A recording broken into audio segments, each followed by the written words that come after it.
asking questions, discussion, and putting input. And yeah, please do so active. So we would appreciate it very much. Yeah. Yeah, there's Carter. Welcome, Carter, from PNG. Yeah. Okay. I'm looking forward to your presentation. Maybe we could start with volunteer. We'll ask for volunteering this session because we are not giving you any more theory. Maybe after one presentation we could then evaluate and discuss. Not for blaming you. No action plan, no lesson plan is false. So everyone welcome. Yeah, this is just to invite input from others and also to reflect how good you are. Yeah. Okay. Is there any additional comment from you, Dava? I think it's enough, Bu Nur. Okay. It's all. Then yeah, then we shall look for a volunteer to present his or her first presentation. Who that would be? Who would that be? David, would you like to start? I in the LMS we have found. Yeah, in LMS we have already Jane, which is already attend in our asynchronous. Okay. Jane, maybe. Yes. Jane, would you like to start? Okay. Shall I start sharing my output? Yes, please. Okay.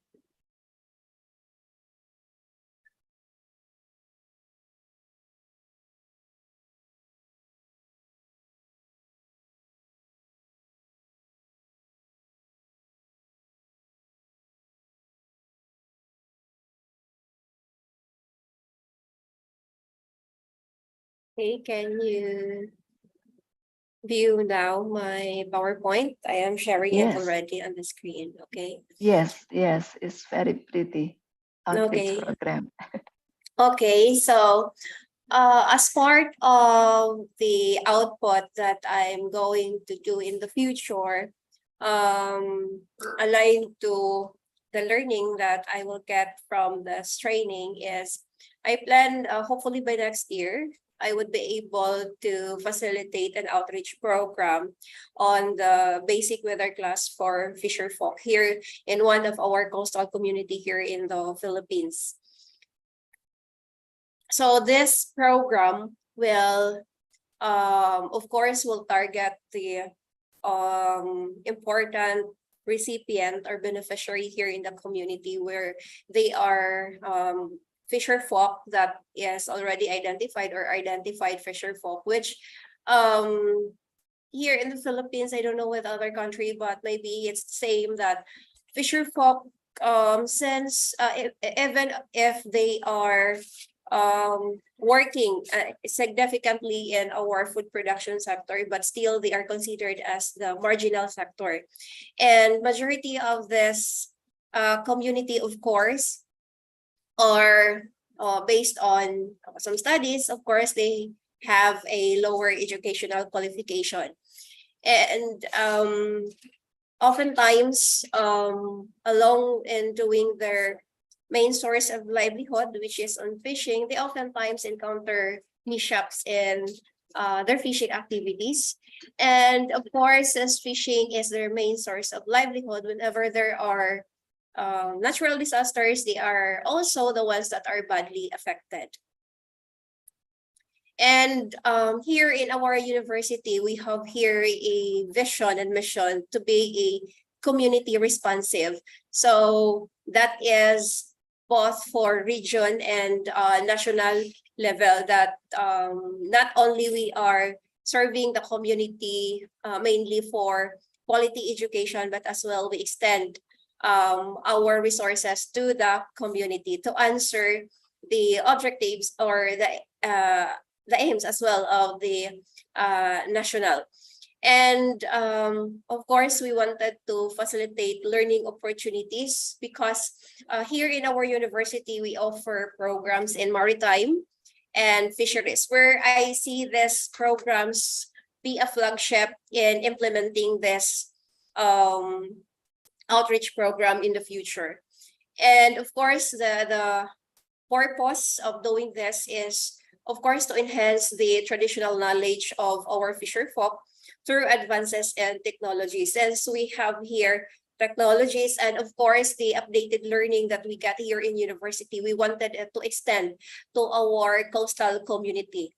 And of course, another purpose of this project is not only simply by providing them with significant knowledge about weather system, but as well as their knowledge can help them also prevent further fishing mishaps or problems that they will encounter, especially when there are bad weather. If these problems usually occur when our fisher folk go out to the sea and they are not well updated with the conditions of the weather, and somehow when they are already at the sea, that's the time they already know that the weather is not good for the activity and they are late of time anymore to withdraw. So that is why these are the moments that they can encounter many fishing mishaps in their lives. And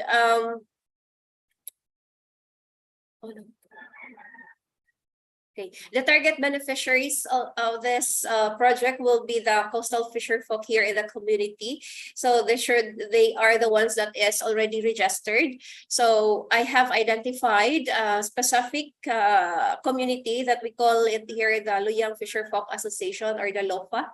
So this is an association where the members are the fisher folk, registered fisher folk of the community. Then the location of the project. So this will be in Luyang, Carmen, Cebu, Philippines. So as you can see, the map of this area here. So they are living in the coastal area, of course, because their main source of livelihood is into fishing. Then the target implementation of this project would be March to June 2024.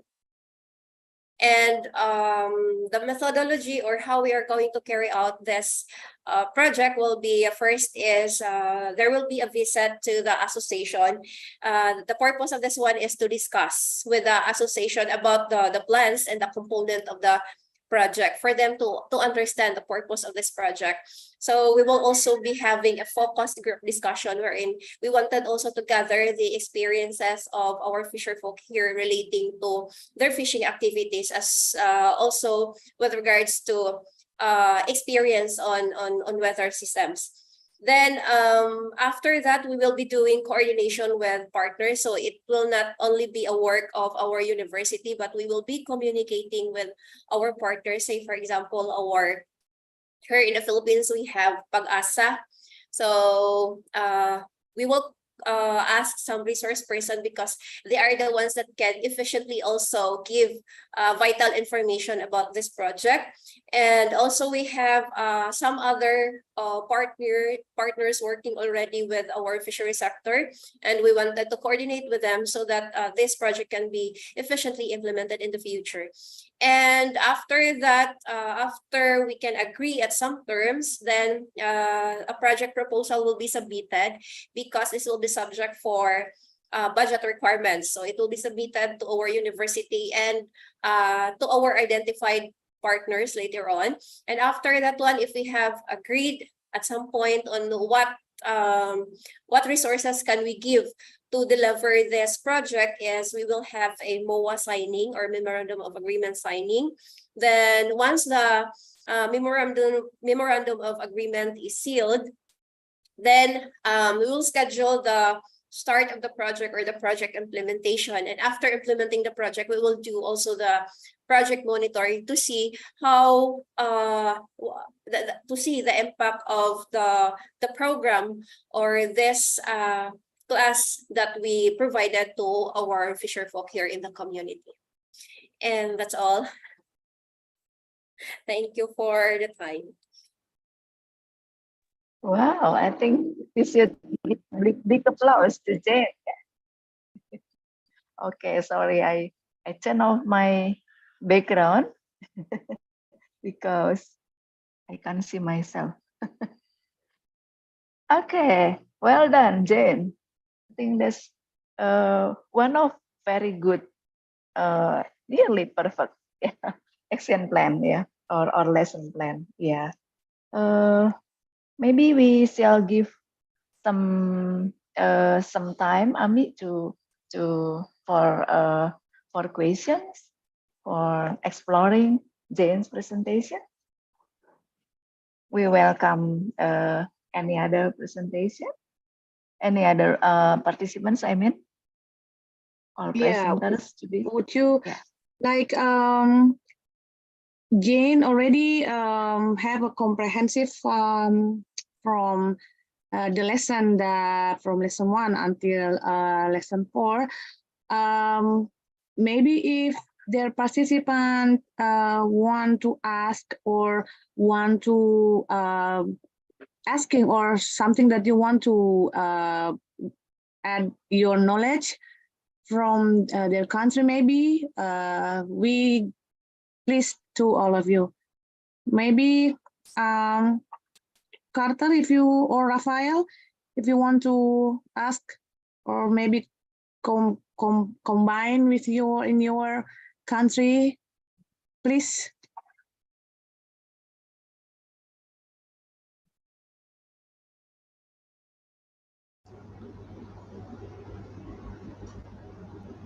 Hello. Hi, Yeah, we hear Carter. you. Oh, great day, great day. Okay, I just joined. My apologies. I think Jane, as always, did a great presentation, and I'm very happy, along with all my colleagues, to have learned from the experiences shared and the type of work that Jane is already involved in doing and sharing at this platform. So yeah, basically, I'm glad that come across a participant like Jane, and I have no questions, but I'm looking forward to more presentations. Yeah, thank you. Okay. Okay, great. Then I have a question, Jane. Okay. I understood you are from university, right? You are a lecturer. Okay. Okay. How is your communication with Pagasa so far? I mean, you are doing your program, they are doing their program, or you have joined program on especially on for this fisher folk, and that's one. And the second is what is your main reason to pick up the what you call Lufa, the fisher folk community there? Yeah, is there any special reason? Yeah, and actually the last one is about budget. Is university have budget, your own budget, or you have to? It's impossible for the fishermen to pay, right? Or it's just free. Okay, thank you, Jane. Okay. Please, Ami, you can moderate. Yeah, Okay. Jane, please, if you want to say something. Okay.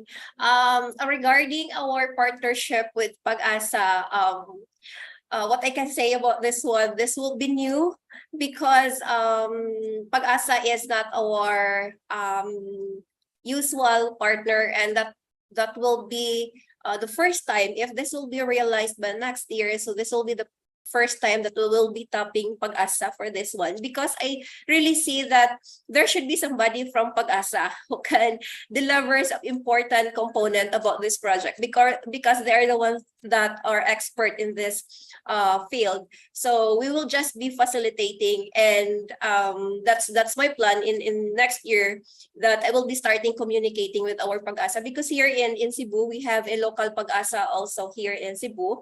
So that's under our Department of Science and Technology, and I think I can have the way to communicate them to open up about this project, because my purpose there is to ask somebody or that will serve as a resource person a certain topic that we will be included in the program or in the class.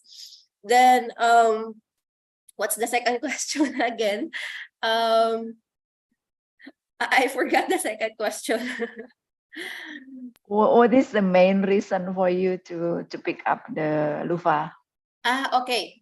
So I selected LUFA because we have already many extension project in university, because our university has a fourfold function: instruction, research, production, and extension. So in our extension project, we have certain functions here that we are creating or proposing. We are going to community and do a training needs assessment of the target community, and we gather this information. What is the need of the community as to training or seminar or workshop? So LOFA, or the Loyang Fishermen's Association, has been our recipient in our extension project before. And I prefer to choose the LOFA to be the recipient also of this future project, because they are already been into an association, so they are already organized and they are already functional, and there are already some collaboration projects done in the association, and that is why I see that they will be an active participant. They will be responsive to this kind of training, and it's easy to communicate these people because they are already registered and identified by our community. And there is no other here, specifically in Carmen, Cebu, Philippines. LOFA is the only I can say the only functional and the only active fishermen's association here, because within Carmen, it's they are located here in the, we can consider the largest coastal area of the whole municipality. So there is no other association like them that is nearest to us. And about the budget, my plan for the budget, where I could get the budget, our university, through our extension program, and some divisions or department in our university have budget to support this kind of type of activity. That is why I will be doing the detailed proposal by next year, because this will be part of the justification, how I would justify it for the budget. And we have already partners in community, partner institution, and other government agency where I could tap also from them to extend some resources, especially the financial aspect of this project. Great, thank you very much. Yes, they are registered. I listen to you. Yeah.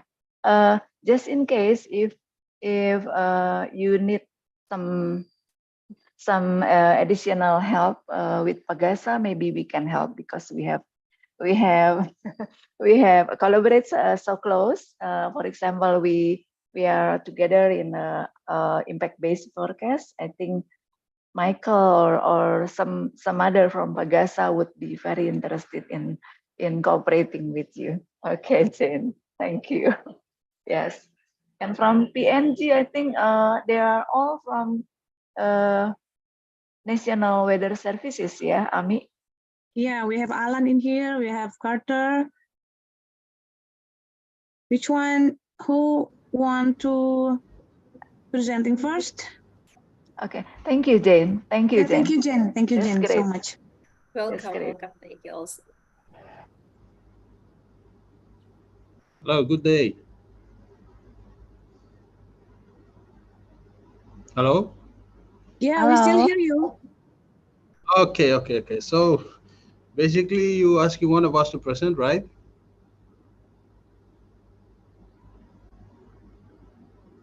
Yes. Okay. I'm just gonna share my slide, and it looks like today I'll be the only one doing my presentation, and it's more or less the same outline that I'm sure my other friends are also working on, following the questionnaire that was provided in the last synchronous session. but they will submit their own presentations via the Otga platform. So I will go ahead and do my presentations. Okay. Should I share my screen now? Yeah, okay. All right.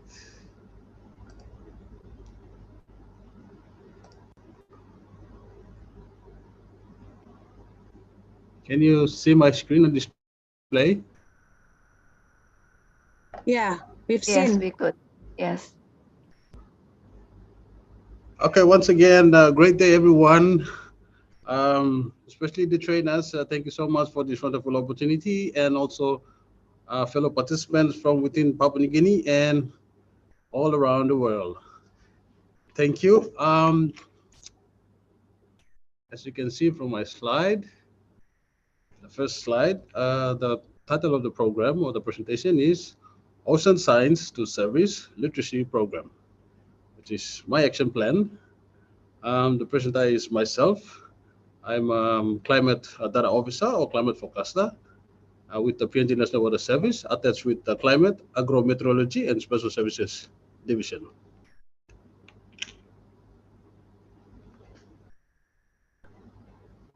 Okay, the rationale behind this program or action plan, or the reason is to help fishing villages conduct fishing activities in safer waters, to prevent local fishermen from getting lost at sea, to reduce local fishermen about to educate local fishermen about oceanic and atmospheric parameters and how these parameters have been monitored, to educate local fishermen about different fishing habitats, to provide useful outlooks, to support fishing villages, and formulate development plans and aspirations in order to tackle issues that need addressing, as well as unlock development opportunities that need securing for the future generation. So the rational which I've just gone through is basically from actual encounter and request from we've been getting from especially small fishing villages along the coastal communities. Okay, who are the targeted group or target people?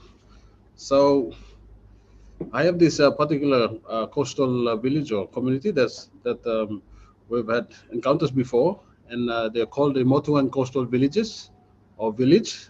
They basically live along the coast of the where the main city or capital city of Papua New Guinea is, Port Moresby. So later on, I will show you a map, and you can see from there where the location of the villages are. So the targeted villages right now that we can have access to by road, listed here or near Port Moresby. One is the Koki Wanigala village. It's about 5 minutes away from where the water service headquarters is. The other one that which would be the pilot village for this literacy program is the Motuan Coastal Community or village near Port Moresby, highlighted in yellow. And the other one is Aroma Coast. And the fourth one is the villages within the Marshall Lagoon in an area or station called Kupiano Station. And these two villages are Wairi and Wanigala village. So the picture on the side is a picture of a little girl from the Motuan coastal communities of villages near Port Moresby. Okay, this is the location map or the domain in which the ocean literacy program would be mainly focused on. So the villages that I've just gone through are all within this area where it's shaded red on the map. So you can see where the purple blue dot is. That's Port Moresby, the nation's capital of Papua New Guinea, and that is where the PNG Met Services or Water Services office is, the headquarters. And basically, if we have enough capacity, enough resources, the project will extend to areas where I shaded red, especially along the coast. Yeah, the map is the map of the region or the area where these Motuan coastal villages fit into. In Papua New Guinea, we have 4 regions, and Motuan coastal villages falls within the southern region. So if you can see from the bottom left part of the map, just below the legend, you see the dark green color um, in the entire Papua New Guinean map. So that's basically where the location of the coastal villages are. So we have 4 regions. One is the Highlands region.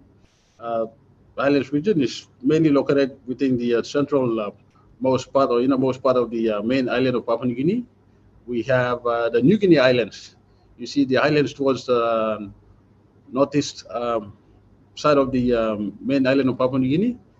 We have the Momase region, that's the northernmost coastal areas of the main island of Papua New Guinea, and we have the southern region, which is the region in focus, highlighted in green, dark green, and red on the bigger map on display. Yeah. So here I just wanted to show you guys some pictures on what type of people am I actually talking about. You might be wondering, like, which group or particular group of people am I referring to or talking about? So the 3 secular or pictures in this secular display on the left side indicates the typical coastal village along the southernmost part of the main island of Papua New Guinea. And that includes also where Port Moresby, the capital city, is. So if you can see this map, it's not really clear, but you can see that the houses are built on like over the sea, which these people have been living over the sea over a long period of time, and they very much depend on the sea. The sea is like their garden, their mother. So people who live on the mainland, we call our land the motherland. But this particular group of people are a special kind because they live and they like to build their houses over the sea, and they've been doing this practice for over, you know, so many years. So the only difference in this picture you can see from these buildings is that now they're using modern equipments, processed, metal fabrics and materials to build their houses. So, but they're still building it over the sea. Yeah. So the bottom left circular image is a typical neighborhood of people, going to their homes, going to the markets in the traditional way. Some kids are diving in the water. So I think in some parts of Asia, more or less similar to, and even Africa, similar to how this, they build their houses, especially people from the coastal areas. So this is what you can also find in Papua New Guinea. When you come to Papua New Guinea, you go to a place called Hanua Bada. So this village you see on the map, the picture, is the Hanua Bada village. So it's just 5 minutes away from the Port Moresby Harbour, or the capital of central business district of Papua New Guinea, Port Moresby City. And the pictures of the 2 boats are the traditional canoes. They call them the Hiri Lakatoi. Hiri meaning trading, and Lakatoi meaning canoe in the local language. Yeah. So these are the 2 typical traditionally built Hiri Lakatoi canoes.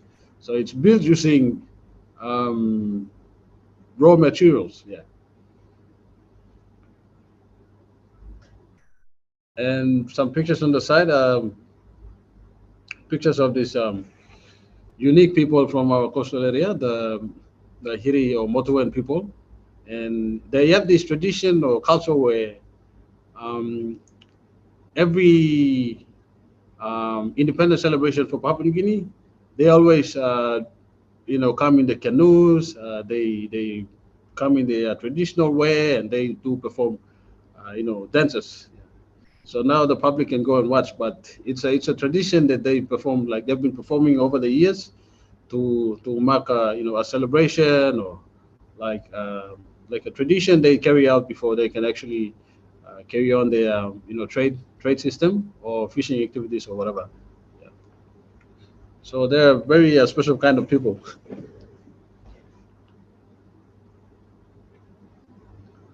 Okay, this is the timeline of the ocean literacy um, program. So if you look at the timeline, it actually will take at least 2 weeks to complete it. If I were to at least touch on all these very important aspects of this literacy program, and that is to do with both touching on topics on oceanic parameters and also weather or atmospheric parameters. And the first one, I've looked at the actual proposed date that I think I can actually carry out the program. So it's just not just not the made up timeline that I put, because by now we're already heading towards the Christmas and New Year, so people are already winding down on the activities, business, whatsoever. So I think it's best that maybe next year after the New Year celebration, whatnot, is at least give them a month to settle down and then start on February. So I put February 12th there, 2024, and on that date, the most likely anticipated activity or topic or event to take place is the introductory and welcome, official welcome and intro. Basically get to know about the participants, the trainers, introduce themselves. So at least understand the local and understand and capture the local knowledge, customs and traditions, like we've discussed and identified in our last synchronous session. So I think it's very important that, and also based on what I've got in Sitogo, Climate Field School, I think this is the most essential part of any training. So it will fall on the first day of the training. And the second one is understanding best learning methods. Yeah. So this is a very effective way of finding out how best you can deliver. So I think it's also important that interacting with the different participants to know how best they can learn through which medium or mode is vitally important. And on the third or fourth day is which will be the February 16th of February, is understanding ocean science. Yeah. So it is important to understand ocean science, because without understanding ocean science, we cannot really how can we make better plans for the future? So it's important that the introductory part of ocean science is important, but the participants are not expected to grasp concepts, just right after the session. So because not everyone is, technical people in the industry and, at least familiar with the products and the concepts. So it will take time. And on February 16th to February 19th, the topic to touch on is monitoring oceanic and atmospheric parameters. So this will require, and also atmospheric parameters of the site. Yeah, so this would require an actual visit to where we work as weather technicians in our office. So if we were to conduct these trainings, elsewhere outside of our office, Met Services, then we would have to come back to where we work and at least introduce or show to the participants that some of the facilities we have here in the office that we use to monitor these parameters, important parameters such as the ocean's parameters and the atmospheric parameters. And on February 22 and 2022 to 2023 would be activities on identifying thresholds or hazardous thresholds, both for oceanic and atmospheric thresholds, and also equipment, fishing equipment, or like especially the boat size, because fishermen use most of the time, you have to go on a boat to go and fish. Like you can't just swim from your home towards the reef or wherever. So yeah, so because we also understand that national maritime safety authorities of our government also have policy on fishing vessels. So fishing vessels under 10 meters, like that's like you measure from the boat and the extent of the pole that supports the sail. If it's below 10 meters, then it's not safe for probably certain wave height or parameters, or I mean thresholds. So it's also important to identify these thresholds, not just oceanic and atmospheric, but also both sides. Most of these fishing or villages of fishermen use 20 foot and 40 foot, we call them banana boats. Yeah. So these speed boats. So waves, deadly waves, like significant waves above 2.5 to 3, or at least 2 meters and above, can topple the boat, and as a result, people may lose their lives, lose their catches, and drift with the current. The current might as well take them somewhere else. Okay. Also, forecasting significant thresholds, forecasting these thresholds, how we do our forecast on a daily basis, and how best we can incorporate what we are learning now from this fisherman field school or fisheries field school, incorporate it into our normal conventional forecast products that we already have here, especially with the inclusion of tides, current magnitude, speed, and direction, and fishing spots, and whether or not fishing spots are within a safer area, or a very dangerous area or high risk area. So, and then we will move on to forecast information and planning, which will take place on February 23. So planning is also very important in any activities that you want to uh, carry carry on. You have to at least have a plan, a basic plan, like what we are doing now, the action plan. So not just for fishing, but also for other development aspects like farming, infrastructural. Yeah. So because during low tides, people along these coastal villages will find it easier to go and build their houses. So when it's high tide now, the post are already submerged underwater. So during low tide, when there's no water, they can easily go and stick the post into the mud and um, build their houses. So yeah, forecast information can be used also for effective planning. And then towards the closing or the last days, we look at simulation and feedback, field trip to coastal communities and sea.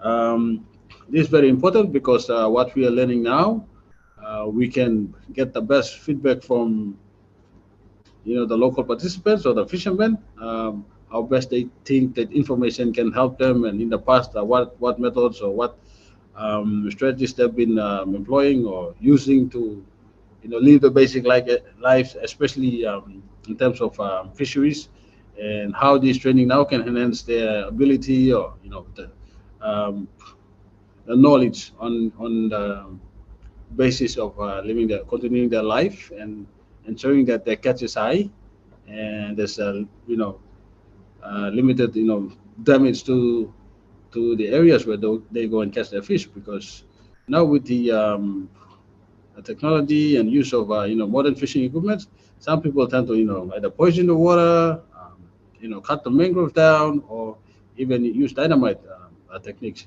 dynamite fishing. So it's very important to also hear from the participants themselves about what they think so far about the training.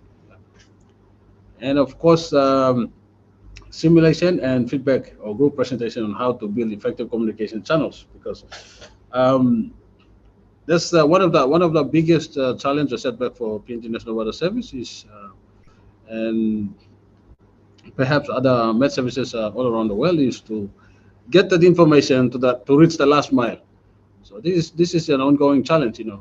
Our conventional like in situ method of transmitting the information is only via email, through news reports, or through phone calls, and sometimes people physically come to the office, like these the coastal communities, groups or organizations. But whether or not they really understand this technical information and whether or not it really reaches them or to the last mile, as we say, is still a challenge. Yeah. So because from the synchronous, I've learned that there's in some countries like what Zain and Sabiha has been presenting on. I've seen that, and our good facilitators from Indonesia. You guys also have alerts, alerts that go after, and you have these beach committees. In here in Papua New Guinea, we don't have this system of communication medium yet. So I believe it's one of the most effective communication channels or tools that we can work on as Papua New Guineans in our country. And this is something that we have to involve as much as possible the fishermen and the local authorities to build on. So on the last day, I think it's important to discuss about assimilation and the best way to build up effective communications, because not a lot of people who does fishing during the day have access to mobile phones or equipments that they can use to have access to this important oceanic and atmospheric focus. So building a very effective communication system or alert is very vital to be vitally important to be included in the training within this timeline. So basically, this timeline is proposed. One would take up to at least 2 weeks, but it's also subject to change. Yeah. So depending on the content of the presentations or under each topic or concepts, it might or might not require more time. Yeah. But as much as possible, this would require training plans and also session plans. Yeah. So our final timeline would include or capture, both training plans and session plans. Yeah. So it might be extended to up to 3 or 4 weeks, perhaps, and maybe less than that. Okay. So how? So we have as a government technical service or organization that provides forecast for the country, for the public, for the aviation, for agriculture, forestry, for these other sectors. We do have our policies, our strategic plans that are aligned with our midterm development plans for our department that we come under, which is the Department of Transport and Infrastructure. So in anything we do, like any project, we have to align our objectives with our strategic plan, 5-year strategic plan. And that is to, for the last 5 years, including this year, we have to, if we were to carry out this ocean literacy program, we have to stick to the objectives, and that is to follow the objectives of the PNG National Water Service strategic plan, which is to provide a framework for building and strengthening our capacity, either through direct national support or through coordinated, coherent, and sustained regional and international support. So with further development and support, we will be able to meet the growing demands of our key stakeholders for improved weather, climate, water, and ocean services that address pillars for development and key result areas. As such, our strategic objectives are to contribute to the safety, security, and well-being of the people and the environment, contribute to PNG achieving sustainable socio-economic development, and fulfill the PNG countries' commitment and obligations under relevant national, regional, and international agreements and conventions.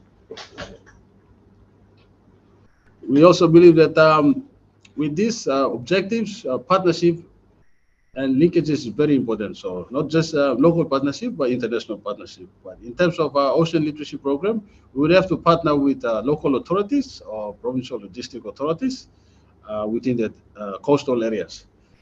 Partnerships are critical to the successful implementation of the strategy and to the effectiveness of the National Water Service. To be effective, we must remain linked with the work of other government departments and agencies, technical partners, civil societies, and NGOs, and the private sector. In addition, we must work in concert with other global and regional frameworks, such as yourselves, BMKG, and the other participating countries. It will also be essential to partner with organizations that will help National Weather Service keep pace with rapidly changing technology and to share best practices both nationally and internationally. So these other, if I were to name the other organizations that PNG National Weather Service needs to work with, would be the National Maritime Safety Authority and the Fisheries Authority, as well as uh, the local and provincial governments of this, where the motor and coastal villages are. Moreover, we will further improve our associations with key stakeholders through the establishment and maintenance of client service relationship through memorandums of understanding and or service legal agreements as a priority. To carry out any project or program or literacy program like that, we would very much need institutional support. And how do you get institutional support from one organization to another? You have to have MOUs, memorandum of understanding, or these legal agreements. So this will protect our engagement, and in a way too, it will keep.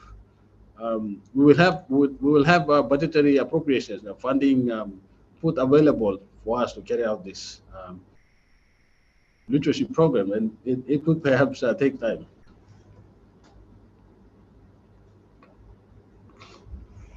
So this is just implementation plan schematics of the linkages, policy or like organizational linkages or coordination. So on the left side is the established one we have with our government and how PNG is linked to the PNG Vision 2050, the Sustainable Development Goals, WMO, the Pacific Meteorological Pacific Islands or PIMS strategy, and the Sendai framework for disaster risk reduction. So you can see where PNG National Weather Service is right at the bottom of this linkage. So from there, we would build on to connecting or linking with the coastal communities. So if you see on the right, on my right, and yeah, on our right, PNG National Weather Service would basically work with the Motu Koita Assembly or the local authority. These coastal communities along the, we call it the Papuan coastline, in the most southern part of the main island of Papua New Guinea. The local authority is called the Motu Koita Assembly. So we would, first of all, work with the Motu Koita Assembly, probably invite them over for a meeting discussion, and then let them know about what we can offer or what information or services we can provide to help the fishermen in this motor and coastal of fishing villages. And of course, we would have to deal with the fishermen or village chiefs or champions within the villages. So they're very big villages that live and spread across the coastal areas or communities. So, and then we would have to monitor and evaluate, carry out monitoring and evaluation work once we engage these fishermen or fishing villages with our ocean literacy program. Monitoring and evaluation reporting is very important. And at the same time, too, we will collaborate with other governments or departments, which is the National Maritime Safety Authority, fisheries, and ocean literacy groups. There's also some groups, individual groups or NGOs or even student groups that's already carrying out awareness programs on saving the mangroves, rehabilitation programs, and basically doing awareness work on saving our planet to create a green space for the ocean estuary, not only on the land but along the coastal areas. So these are potential groups that we can work on and build on what they already have, and perhaps add more value to their work, and vice versa.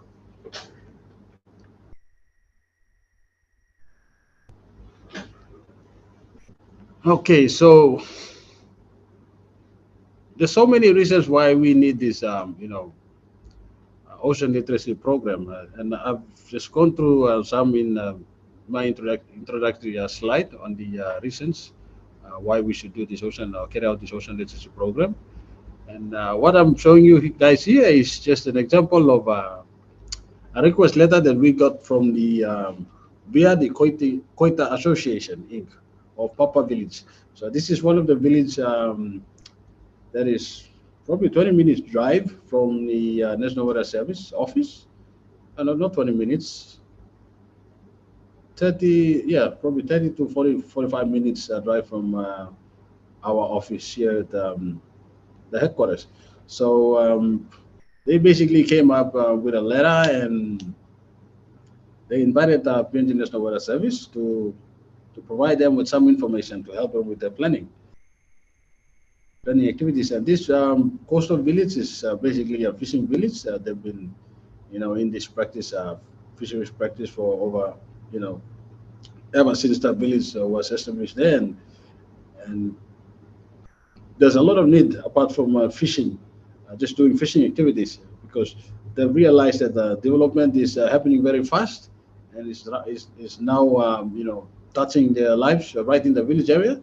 So the best thing to do is to cope with the development and accept change. So that's why they think weather forecast, or meteorological information, is as much as possible very important or vital component that they should consider in terms of when they want to come up with development plans. Because I've mentioned earlier in one of our Zoom sessions, synchronous sessions, that there was a particular group of coastal villages, group of people from a coastal village that came and asked for um, metrical information. And this is the letter that they brought to our office, and especially to our section, the Climate and Special Services Division.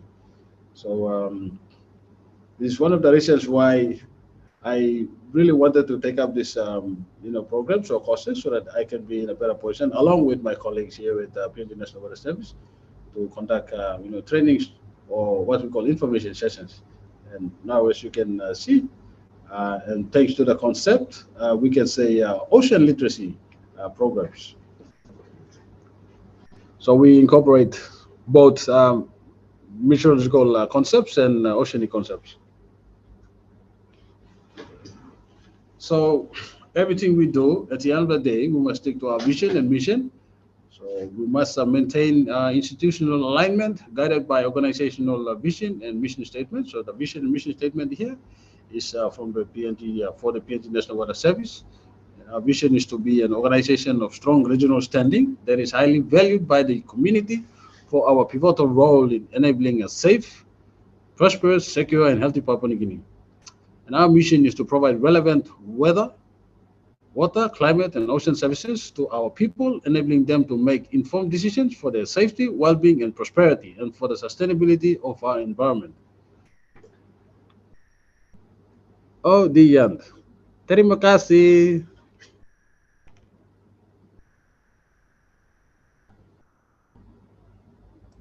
Sama-sama. Thank you, Carter. It is a wonderful presentation, and you already present a comprehensive design plan for ocean literacy program in your country, and I appreciate into your presentation. Great job. But I think even you present about the background of the community through the know the background of Hirikano that you already mentioned, and then you also consider kind of the product information that uh you want to provide into the community, and you also consider about the building effective communication system. But I think you should know and you should consider that the efficient of communication to break the barrier communication between the technical language into the like simple language, or yeah, simple language that they can easy understand to the community. Because I think the community in PNG also still thick and bold with the local wisdom. Maybe you have experience about how you work into the change or into switch from the technical communication into the easy understand language into the community. I think it is one of the important thing that you should consider and you should put into the your design plan. Thank you. Of course, it's this is most very important part because communication is a very effective tool to translate information. Yeah. Yeah, It can be distorted along the way if there's no proper communication. So yeah, this is one very important factor. And of course, on the last synchronous session, I emphasized on understanding the culture, and in order to understand that, you have to understand the communication, and of course, we understand that you have to understand the mode of language, and of course, we understand that in our math services we deal with a lot of technical information, technical information that requires proper translation.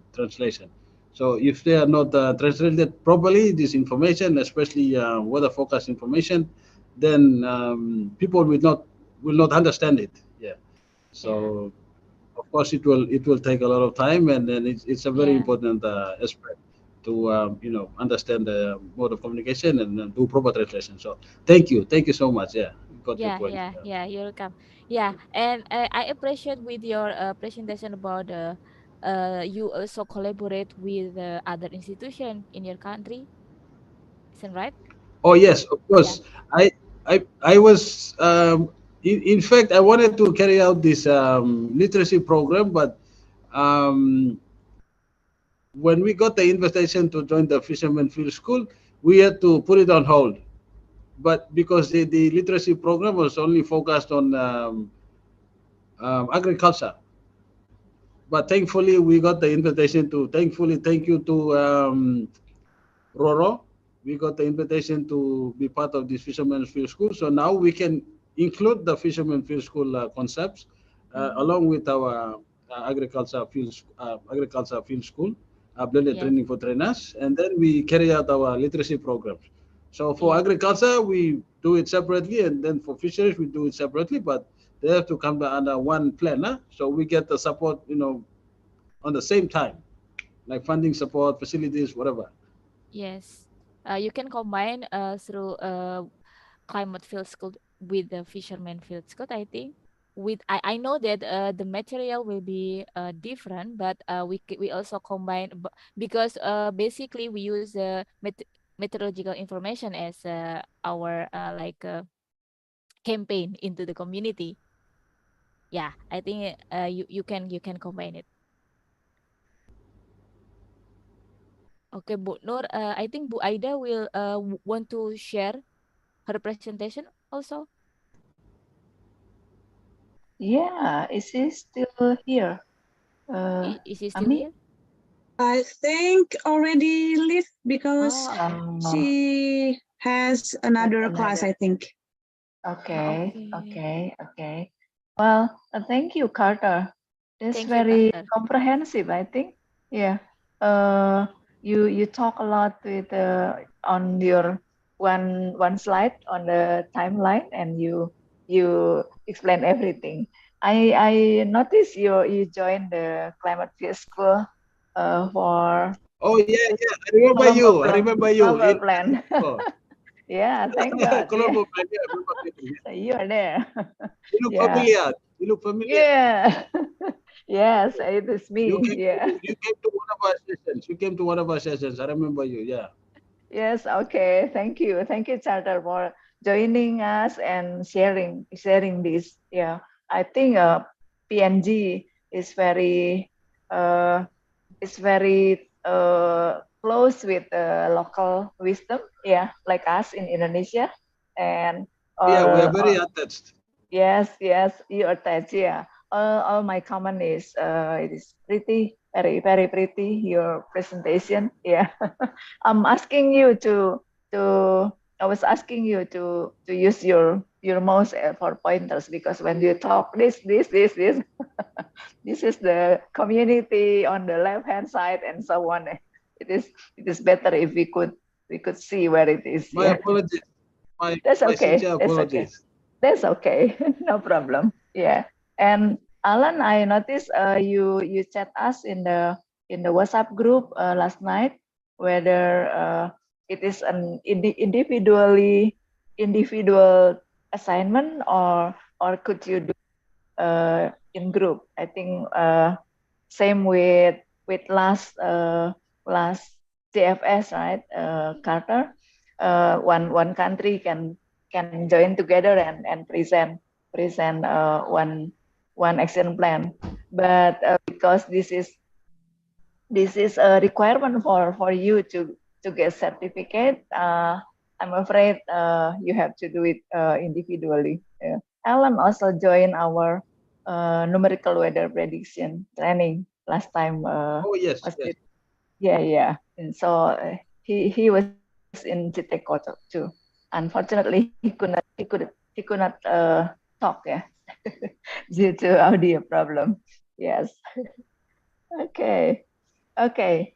Back to Ami, please. Yeah. Thank you so much, Carter, for your presentation. I know you from the lesson 1. You very detailed on the lesson until now. Thank you for your attention.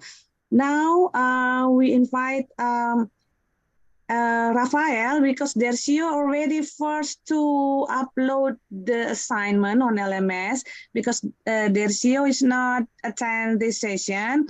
Maybe I invite Rafael, if you're ready to present yours. Is it our voice clear to you? Or do you hear me?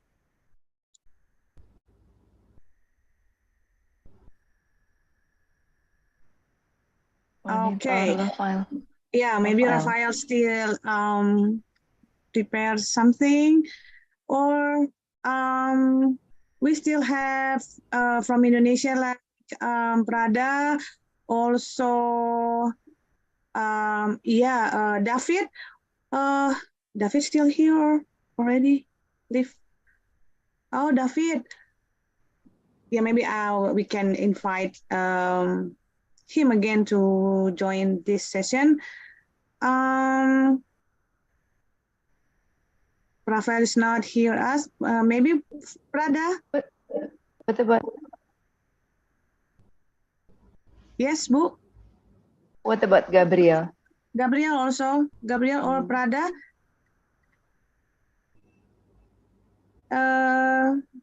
Do you hear us? Gabriel also or Prada? Oh. Yeah, Rafael. Hello, Ami. Yeah, hello, Rafael. Welcome. Thanks a lot. Can I try presentation, my proposal? Yeah, of course. Okay. I will try project.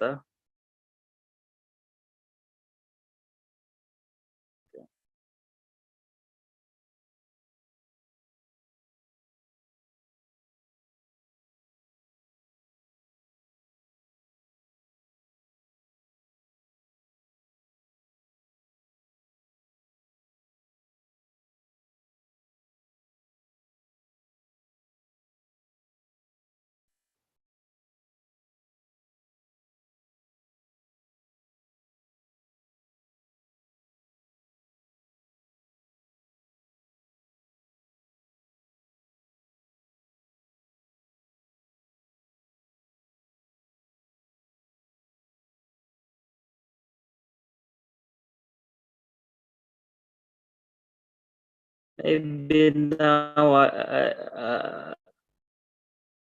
I have some difficult to share, but I'm still trying.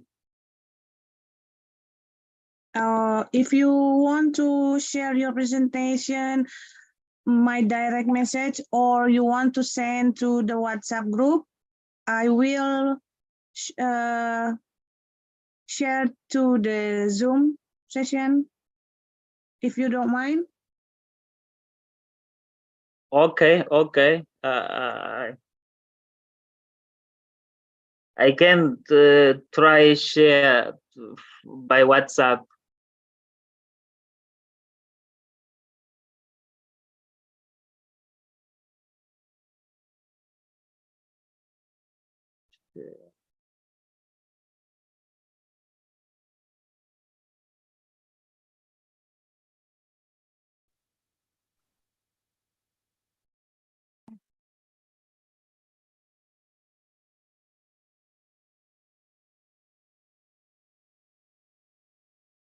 I think you already share screen, but still loading in my screen.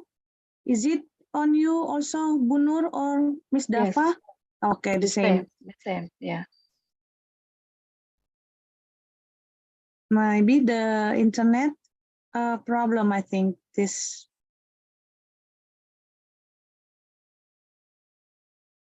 Always problem, yeah, with online session like this. Yeah, Yes. Time difference, internet connection. yes.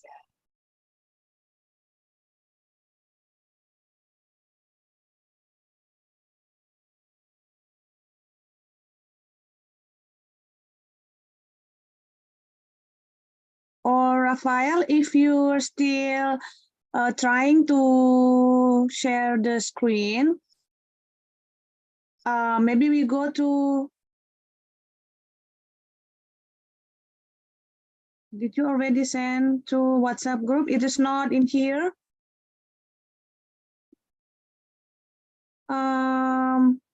Okay. Maybe I can call Prada. Are you already in? Did you hear us in Zoom? Or Sabiha, maybe? Sabiha? Hello. Yeah, hello, Sabiha. Hello. Welcome. So for me, I try to transfer from one computer to another because the one is shut down. So I'm trying to take by using Flash. Then I'll tell you I'm okay. Okay. If you have a problem to upload to the LMS, just direct message to me, and then I will help you to upload the LMS, Sabiha. Okay. I think Rafael leave. We still have Prada and Gabriel. Which one from you? Because Prada already upload to LMS. That's why I invite you to presenting, Prada. Monitor, did you hear us? I don't see Prada on the in this Zoom. Is she there? Prada Apriliani Pamungkas, yes. She attending. No, I can't see her.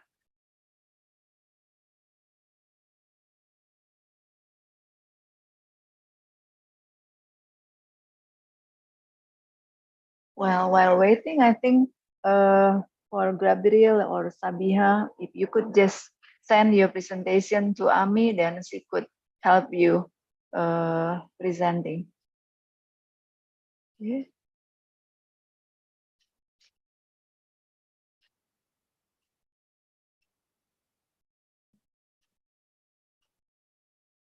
Yep, we do. We are waiting.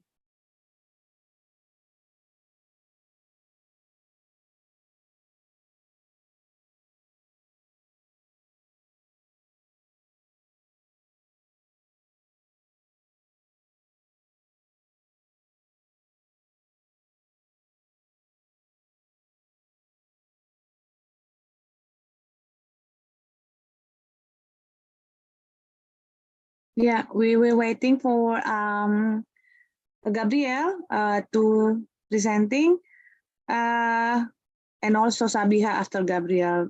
Sabiha still move on another device or laptop.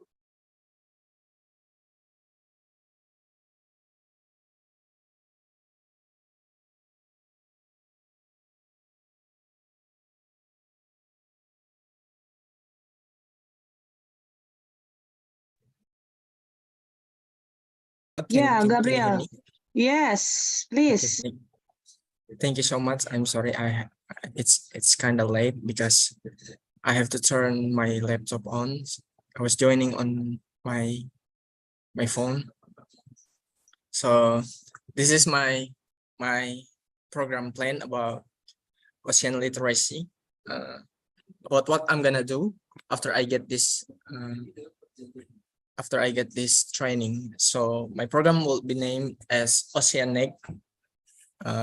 So it means that we connecting coastal community through ocean literacy. Okay.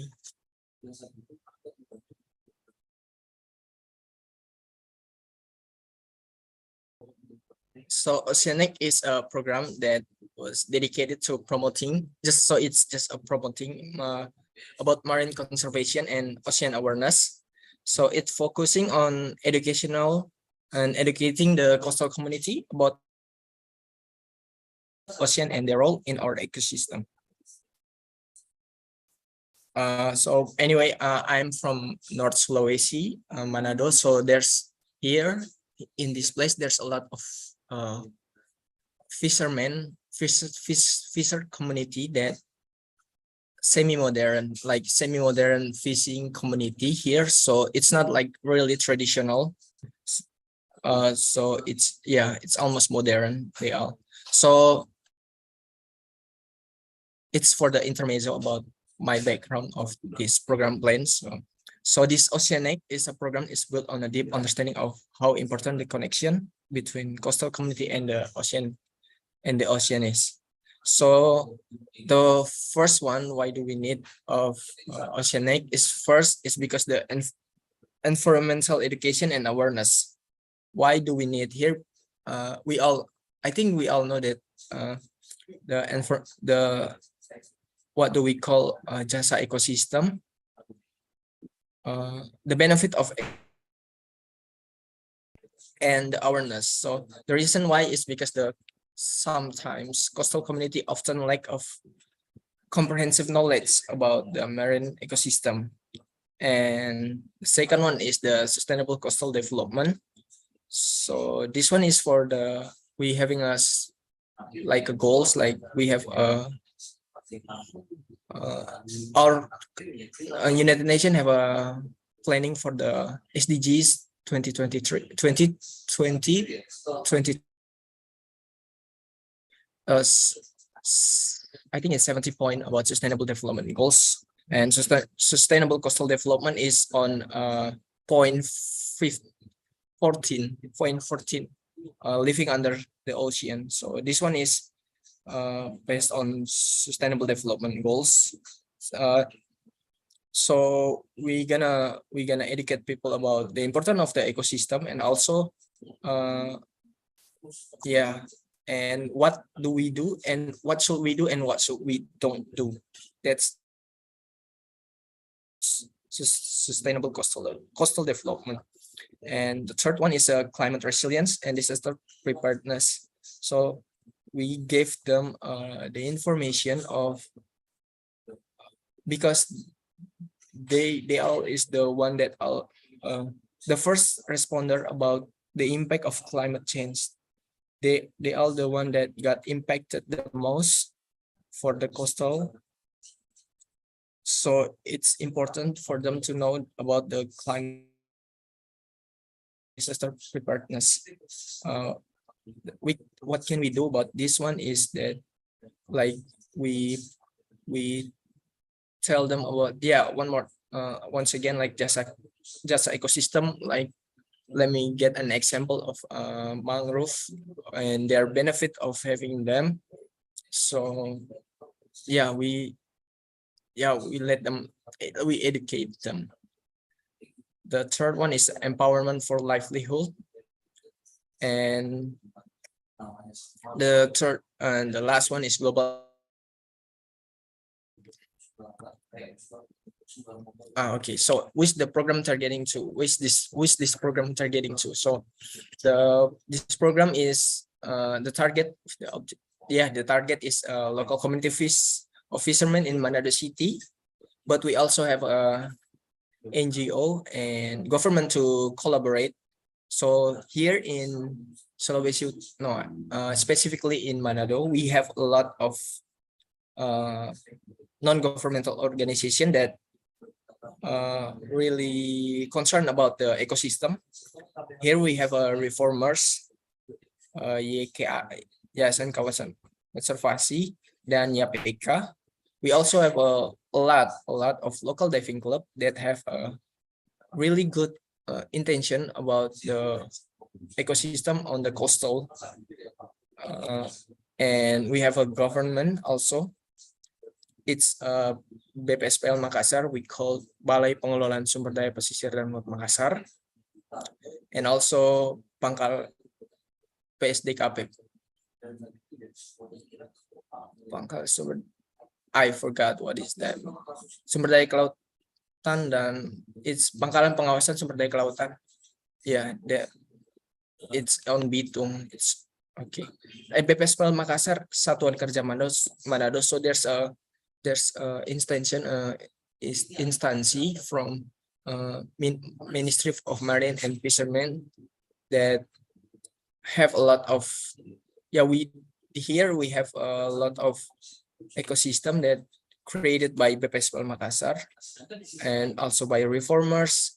And there's a missing link here where the coastal community doesn't know about what the NGO and the government do, and that's why we try to help them connect the link between them. If NGO want to try to educate people, and that they don't have a participant to educate it, and we provide them the local community. And if government want to presenting a new regulation, like for the example of if I'm not wrong, Undang-Undang Nomor 29 tahun 2023 tentang pengelolaan sedimentasi laut, something like that, like the regulation of that, if they need to, and we provide them the coastal community that for them to know this about the update about everything. And it goes with reformers at YKAN or YPK and a lot of local diving club. Yeah, the location of this program will be located at Manado, North Sulawesi on 2024. Yeah. Now, okay, so the implementation strategy of the Oceanic is first is educational workshop and training. So for me, as a student, I'm not really actually good at educating people and doing a workshop. That's why we invite the NGO or a government, and yeah, the educational workshop and something like that. Partnership and collaboration. So this one is, yeah, once again, it's partnership between NGO and government. And the third one is information dissemination and outreach. So utilizing the various communication channel like pamphlet, social media, or application like Inawis or something like that. And fourth one is partial demonstration and field visits. So we have a visit the field and looking for what was going on and what was happening on the field. Like we took the sample for them to analyze what is this and is it good or not. And advocacy and policy and policy influence. So this one is for advocating for policy that support sustainable coastal development and ocean conservation. Like this, for the example, this peraturan terbaru where the new regulation that it's impact the coastal community, to be honestly, because it's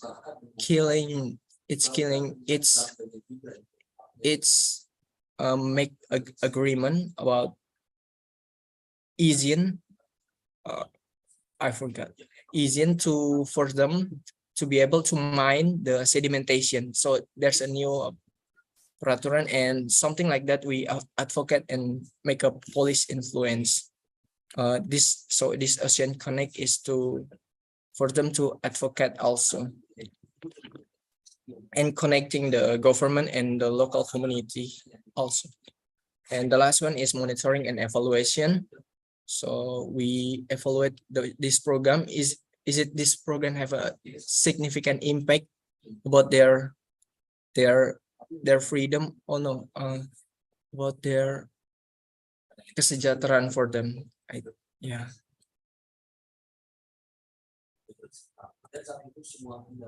I think that's for me. Thank you so much. If you have a question, you can ask.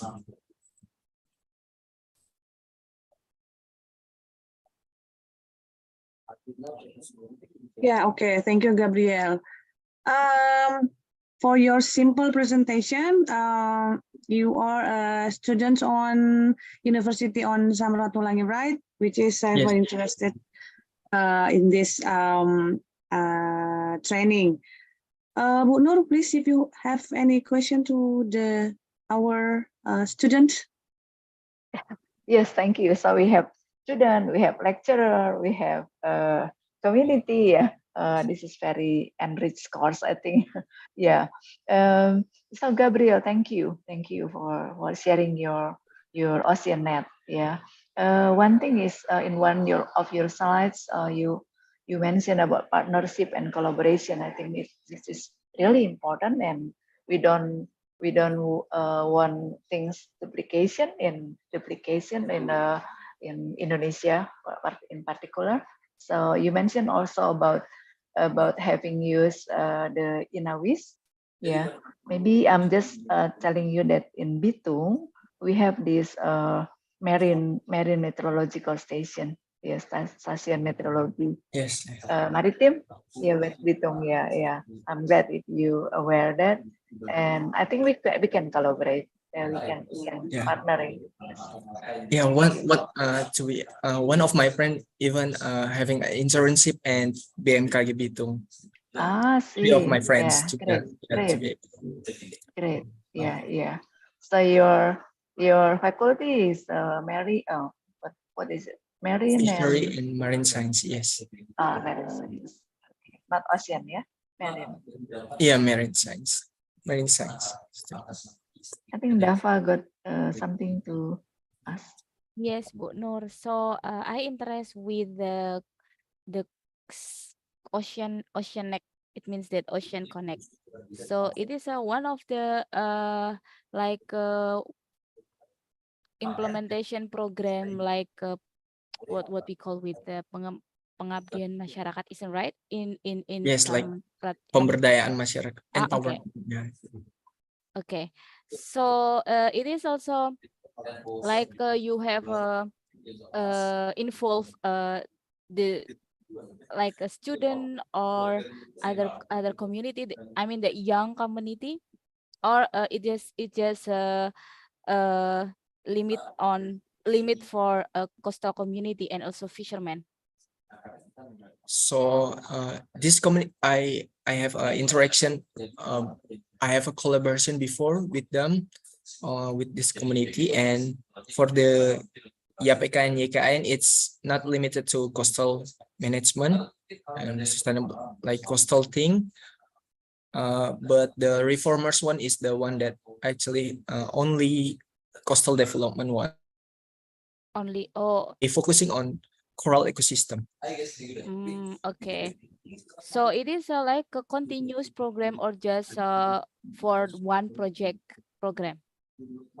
I think this one is for the continuous program for them, like 3-month training for them, 3-month training. Yeah.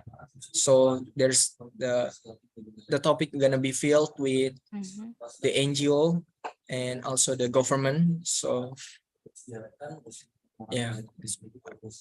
Yeah. So, and also one thing that also important because I think your program is in a longer time program in the 3 months, so it is a long term, I think. So what the kind of the feedback that you already receive from your program? I mean, it is maybe you find that from your program you find that there are a different behavior from the people in the community, or other, maybe other other different or other feedback to your program? So maybe the result that I wish I could get from them is that the we hear of what do we call about time lapse, about the time lapse on ecosystem, what was going on the ecosystem, the time lapse of what was going on the ecosystem. So there's a monthly monitoring also that have been held from BPSPL Makassar. It's a monthly monitoring for coral reef, and also for the reformers, there's also a monthly monitoring for reformers. So we collect data on what was happening on the coral ecosystem, to be exact, on the Manado, and we see if there's a impact of marine debris. It's a marine debris. So the monitoring and evaluation is social economic impact, and also like scientific research for their what was happened after the after the program has been held. Yes. Okay, it is you find like one of the big challenge during your program. I think What that kind of the biggest challenge during you running your program? I think the biggest challenge, in my opinion, it's collaboration, because having a collaboration with government, it's quite hard, and there's a lot of I can't hear Gabriel. hello. Bunur can hear? Can hear, Bu? I can hear Bu Gabriel, also Miss Dava. Yeah, Bu. Hello, can you Yeah, hear? we Yeah, can hear you. please.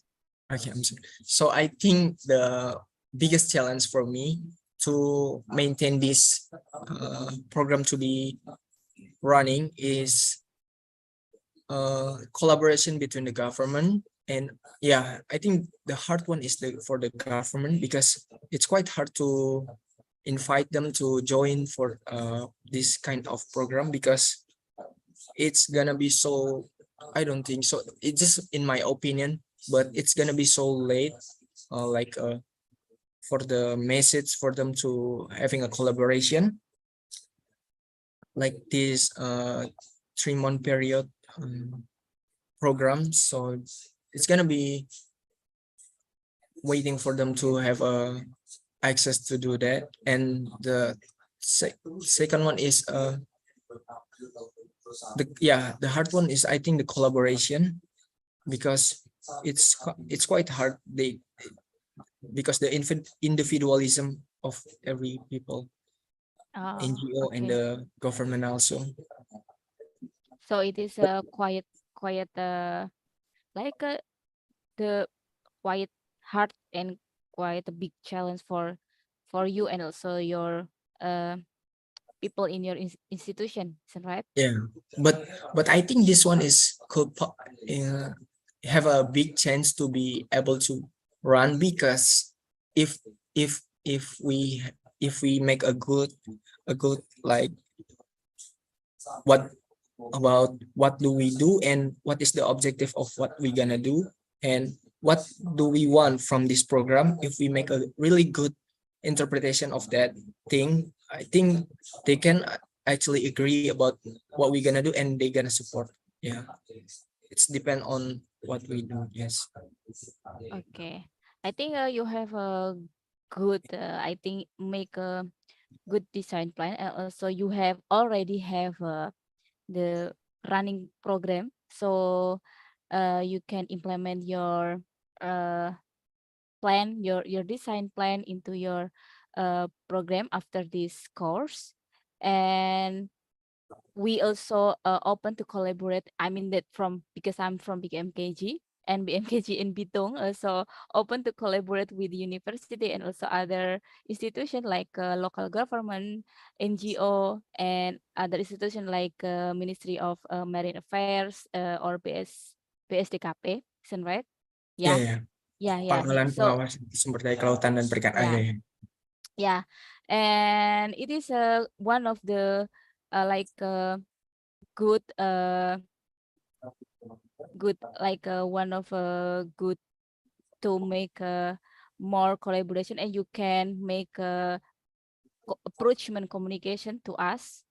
So because we have the program Fisherman Weather Field School that I think in Bitung conduct twice or 3 times in this year. So you can also collaborate with them. You can contact them, and maybe it will be give a benefit between us. Yeah. So I think, yeah. so if one day I make a contact with BMKG, there will be a Yeah, approved. yeah. Okay, that will Yes. be great. That will be great.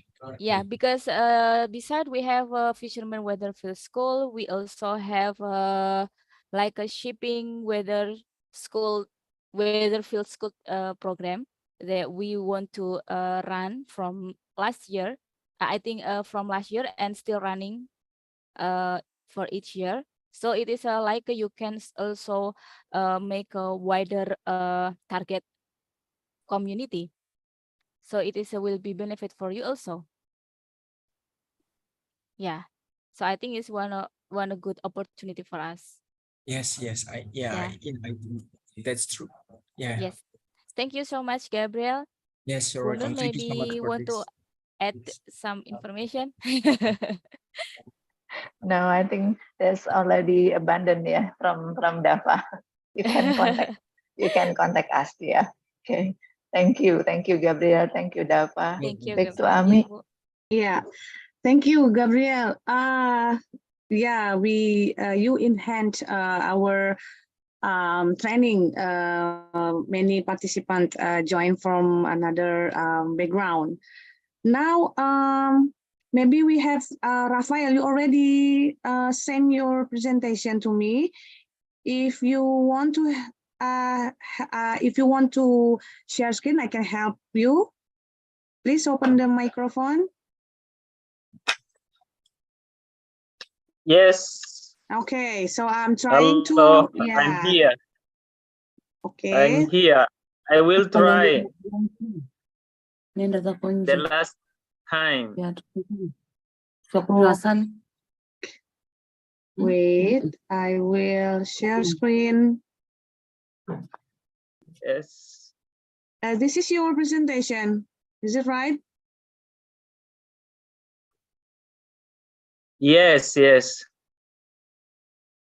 Yeah, please, your time. Okay.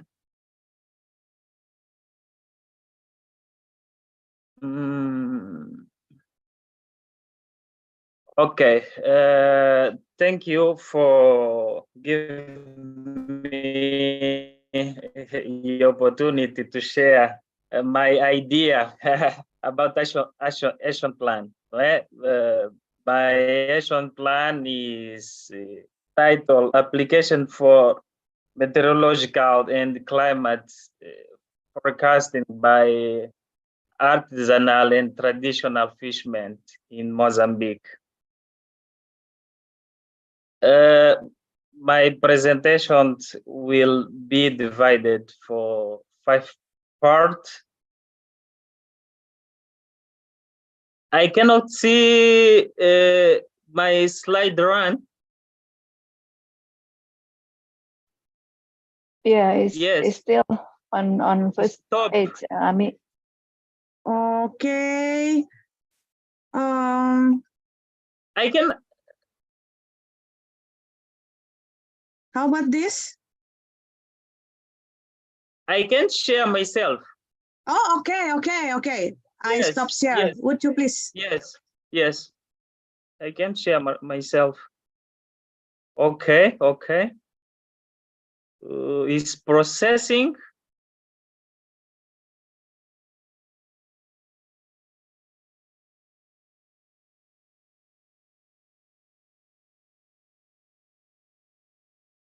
Okay. Is Yeah, possible good. to see? Yeah, Good? Oh, you can. Good. thank you. Thank you. I'm Rafael from Mozambique. My presentation is divided for 5 parts. The part 1 is about the reason I choose these issues. Part 2, the Tiger Group. The third one of implementations, locality. The fourth one, the time and duration. And the 5 last part is about of strategy of this implementation. But the reason I choose this issue is related the Mozambique, my country, is the most vulnerable country in the Africa related climate of change. Everywhere we suffer for the extreme events like a cyclone. This event caused several problems, particularly in fish sector.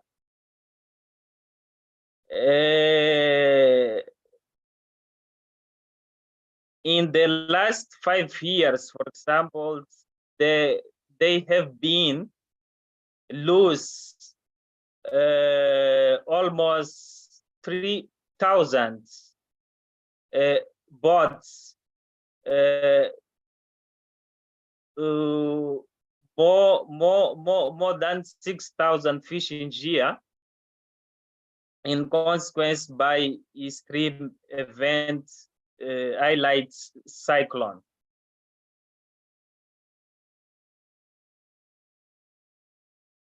For us, this situation can be avoided. It's believed that part of this damage could be avoided if there was more effective advances warning system. The meteorological and the climate forecast method adopted by the government in my country is not always reach the fishermen located in the most remote areas is in advanced challenge. That's why I propose the creation or set up one application, cell phone application to help us to share information, to target or direction our fishermen. When I said the target group is artisanal fishermen, in our country, this subsector contributes more than more or less 9% of global production. In general, as expected, than more 5,000 of people live in coastal zone, particular fishermen will be distribution to the cell phone to help it to receive in real time information about meteorological and also information about state of climate change in sea. I proposal to implement it in one of famous regions called Sofala Bank. Sofala Bank is the most vulnerable site in our country for climate of change in general, particular. That is, the region has been suffer more cyclone in last 10 years.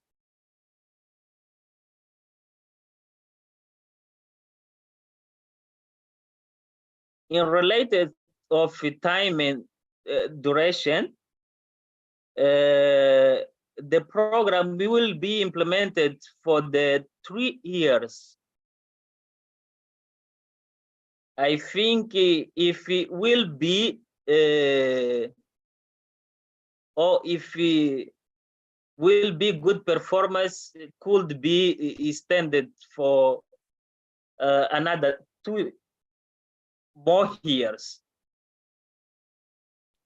The program will be coordinated by the government, fee setter, my setter, the Fisheries and Aquaculture Development Institute will be host the program, the project, the plan, and will have technical assistance from the National Institute of Meteorology in our country. Another key player in the process will be National Institute of Risk Management. In the we think this proposal could be coordinated by national level, but we pretending implementation this action in province and district level. That is the proposal in our action plan. Thank you very much. Okay, thank you, Rafael. Yeah, I know we can see also your presentation. Maybe Bu Nur want to add something to Rafael? Well, thank you, Rafael. You're from Mozambique, aren't you? Sorry, let me. Yes, yes. Yes. Okay, there's a small island development. Yeah. Mm-hmm. I'm from Mozambique. I'm Mozambican. Yep. Okay, thank you for joining us and sharing your presentation. Unfortunately, I couldn't see your face. Okay. Are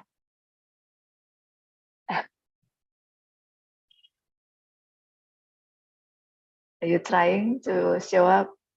Ah, there you are. Good. Great. Would you Okay. reintroduce yourself, because you mentioned about you are from Fisheries and Aquaculture Development Institute, aren't you? Yes, yes. Okay. I'm technician there. I'm also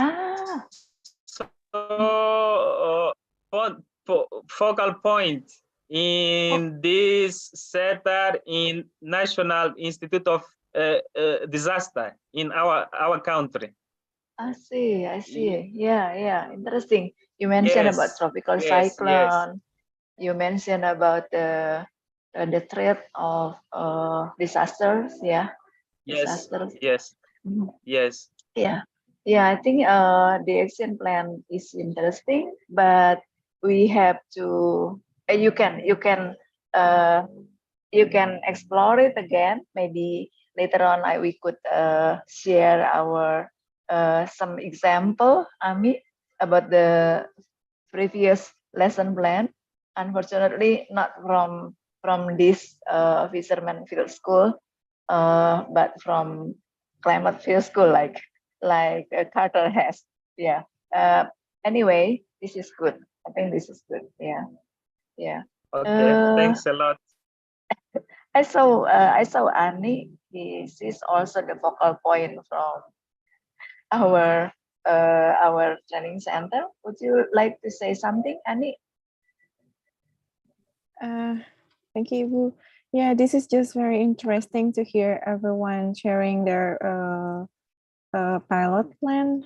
So yeah, I look forward for the further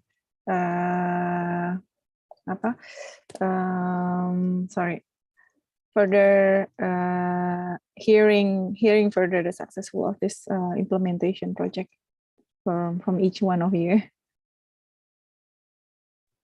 Yeah, exactly. And the World Meteorological Organization, that is WMO, we just I think they just mention or they just release this program. The newest is early warning for all. Yeah. So I have one question actually from to Rafael.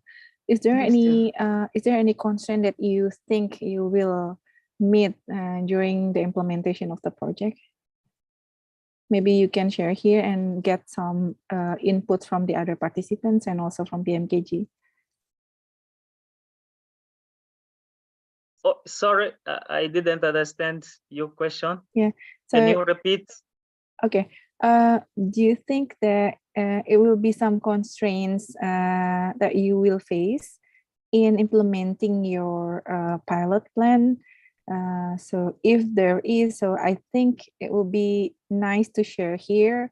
Perhaps you could get some inputs from the other participants and also from our trainers here. Okay, I think is the challenge because in Mozambique I mean tasked group to coordinate management disaster in our country. I would like to share this proposal with this group.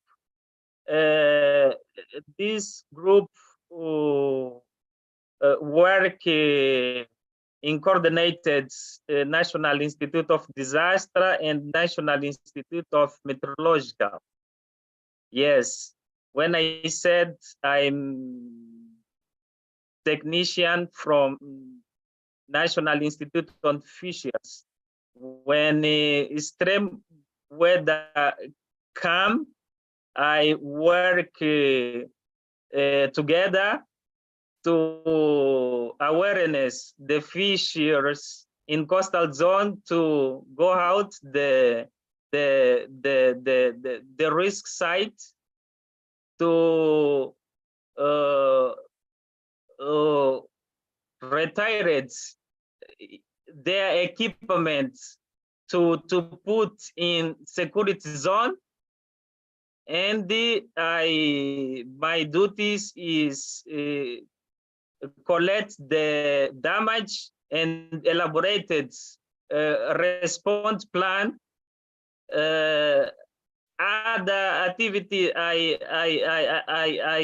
make in coordination this center is mobilizes funded to help the fishers, affected fishers to reconstruct their activity. Yes, but I think will be challenged to chair, but with support that insufficient, I can implement this activity.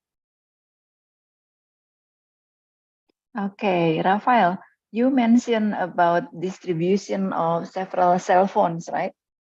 Cell phones Yes. to the fishermen. Yeah, to the my question is, what is where does the budget come from for buying the cell phones for providing the card and also another. Yeah, my idea is distribution cell phone contain that information about the meteorological information. Yes, of course. Because Yeah. in our country there is several ways to share information about forecast. Yeah. We share information we broadcast information by radio, by TV, by mail, by social media, but this information sometimes not arrived in real time in coastal zone. That is Yeah. big challenge. Yes, yes. That's big That's always the reason. Yeah, that's always Yes. problem. Yeah, yeah. Yes, But my yes. question is, where does the original budget for buying cell phones come from? You got my, yeah. I mean, So it's far, not I had no idea. So far, I had no idea, but I'm profound. I get the idea to bet at this project. Yes. and the money, the source of the budget. Okay, you propose the program, and you are technician. Okay. You distribute the Yes. cell phones, but sorry, this is roughly. Who gave you budget? Who gave you money to buy the cell phones? Okay. Sorry if I sound rough. Maybe maybe we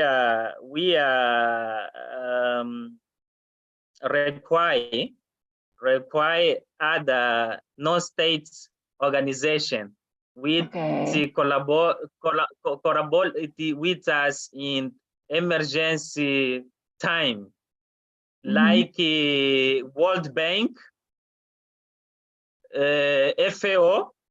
Yeah. FAO can help us Mm, in this okay. situation. Yeah. So you got sponsors. Good. Yes. Good. Good. If I Good. may We know, work together. We work together Yes. yes Great. to increase reduce the vulnerable in our country. Great idea. Yeah, Ani, Yes. please. if I may, for example, if after you try or conduct, do your effort in finding the partners like World Bank or other partners to cover the cost for the cell phones procurement, for example, and you couldn't find it, is there any alternatives? Is there any alternatives plan for you, for example, to use the available resources? For example, if there is one coordinators in the coastal area, for example, coordinators for the fishermen there, for example, that could help in coordinating, providing information to their fishermen colleague, for example, fishermen mates. I don't know what to say, mates, fisherman team, for example. Could it be also one possible solution instead of buying the new cell phones? Then better to make like a group coordination and create a group, for example, and each group pick one person who have the appropriate cell phone who can coordinate with the team in the group to provide or distribute the information that he or she receive from in her or his cell phones. Okay, I appreciate the use explanation. Okay, thank you. I think it could be you could do like you could put that as one alternatives instead of buying them a cell phone, which require a Okay. huge budget for some budget for buying the cell phone. I think it will be better to do that as well. Not better. I mean, it will be. It could also be some alternatives solution if you couldn't find the partners for buying the cell phones. Okay. Okay. Yeah. Okay. Okay. Thanks a lot. No Thank worries. you, Rafael. Maybe Sabia from Tanzania can ask you one idea because Tanzania stayed near Mozambique. Ah, I see. yes, yes. Sabiha, yeah. Sabiha. Sabia. Okay. Hello. Hello, Sabia. Today I'm fail everything. You know, Africa is Africa. Electricity cut off. My computer is slow and it needs charge when you are using. So my computer is shut on. Yes. I'm sorry for that, I'm Sabiha. But Yeah, I'm if using my mobile phone. But I yeah, can share something that I have already written before prepare. yes, if Ami help you presenting, sharing your screen, can you still present? I can't share because my computer is shut down and I'm using my phone. Yes. Oh, The battery of Yeah. my computer is low. So it need, while you are using the computer, you should have to charge it. yes, yes. We understand. Yeah. So my computer here is shut down. Just I can share the information because when I prepare my action plan, I try to write on my book. So if you give me that place, I can share with you. I see. I see. How is Yeah, it? maybe. Yeah, Sabiha, I know your electricity cut down and your device also laptop low battery. But if you want to share, so you join Zoom by your smartphone, Sabiha, now? Yes, yes. Oh, that's okay. If you want to share according to maybe Raphael presentation, you want to share by your voice only? Yes. We can still hear yours. That would be great. Yeah, from your voice. That's okay. I can start. Yeah, please. Okay, thank you for giving this opportunity. I'm very happy to be with you with the long days with sharing experience, knowledge. My action plan here is ocean literacy, teaching fishermen. Why I try to the reason of selecting this teaching fishermen, why? Because most of the fishermen in Tanzania, they are not educated. They are slow learners, or I can say that their education is only at the low level. So through the process of teaching the fishermen, they can understand the parameter of the forecasting. Because in order to go to the fish, they need to understand the weather of the beach they want to go to do a fishing activity. So before going to the beach, should have to understand the weather or parameter the weather that are expected to there. So by using this program, teaching fishermen direct can help them to get a knowledge and understanding of parameter, especially wind, wave, weather, and others. Also, by teaching fishermen, we can share the knowledge of using early warning information and the planning its fishery job. As we know that most of the beach are getting hazardous or getting high waves due to the climatological change.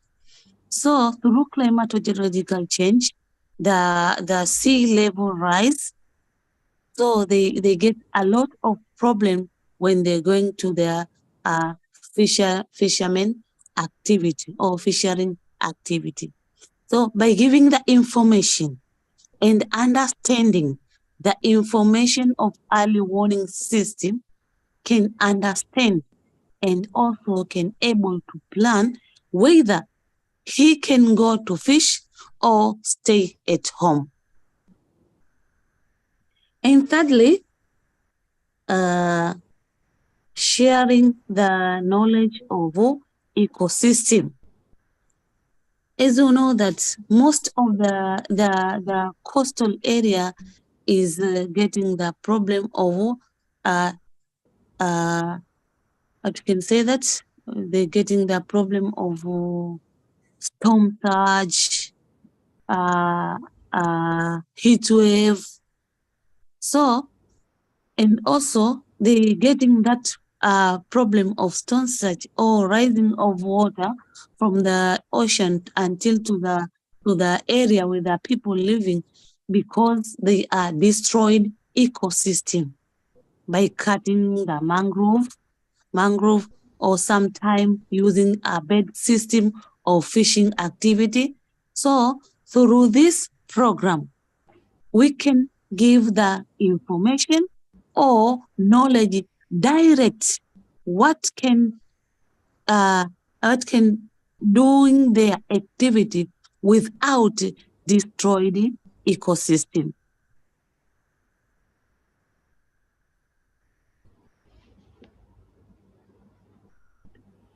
Thirdly, what is a targeted community?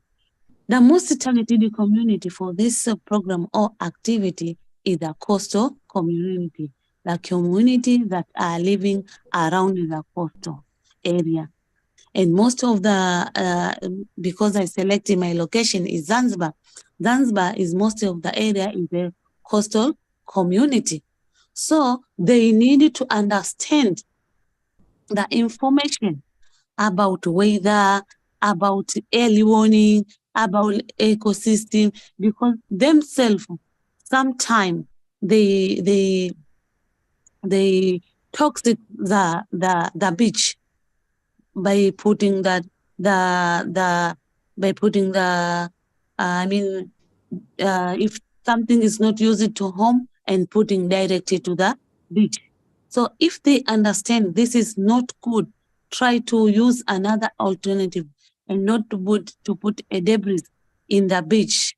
So this program can help the coastal community.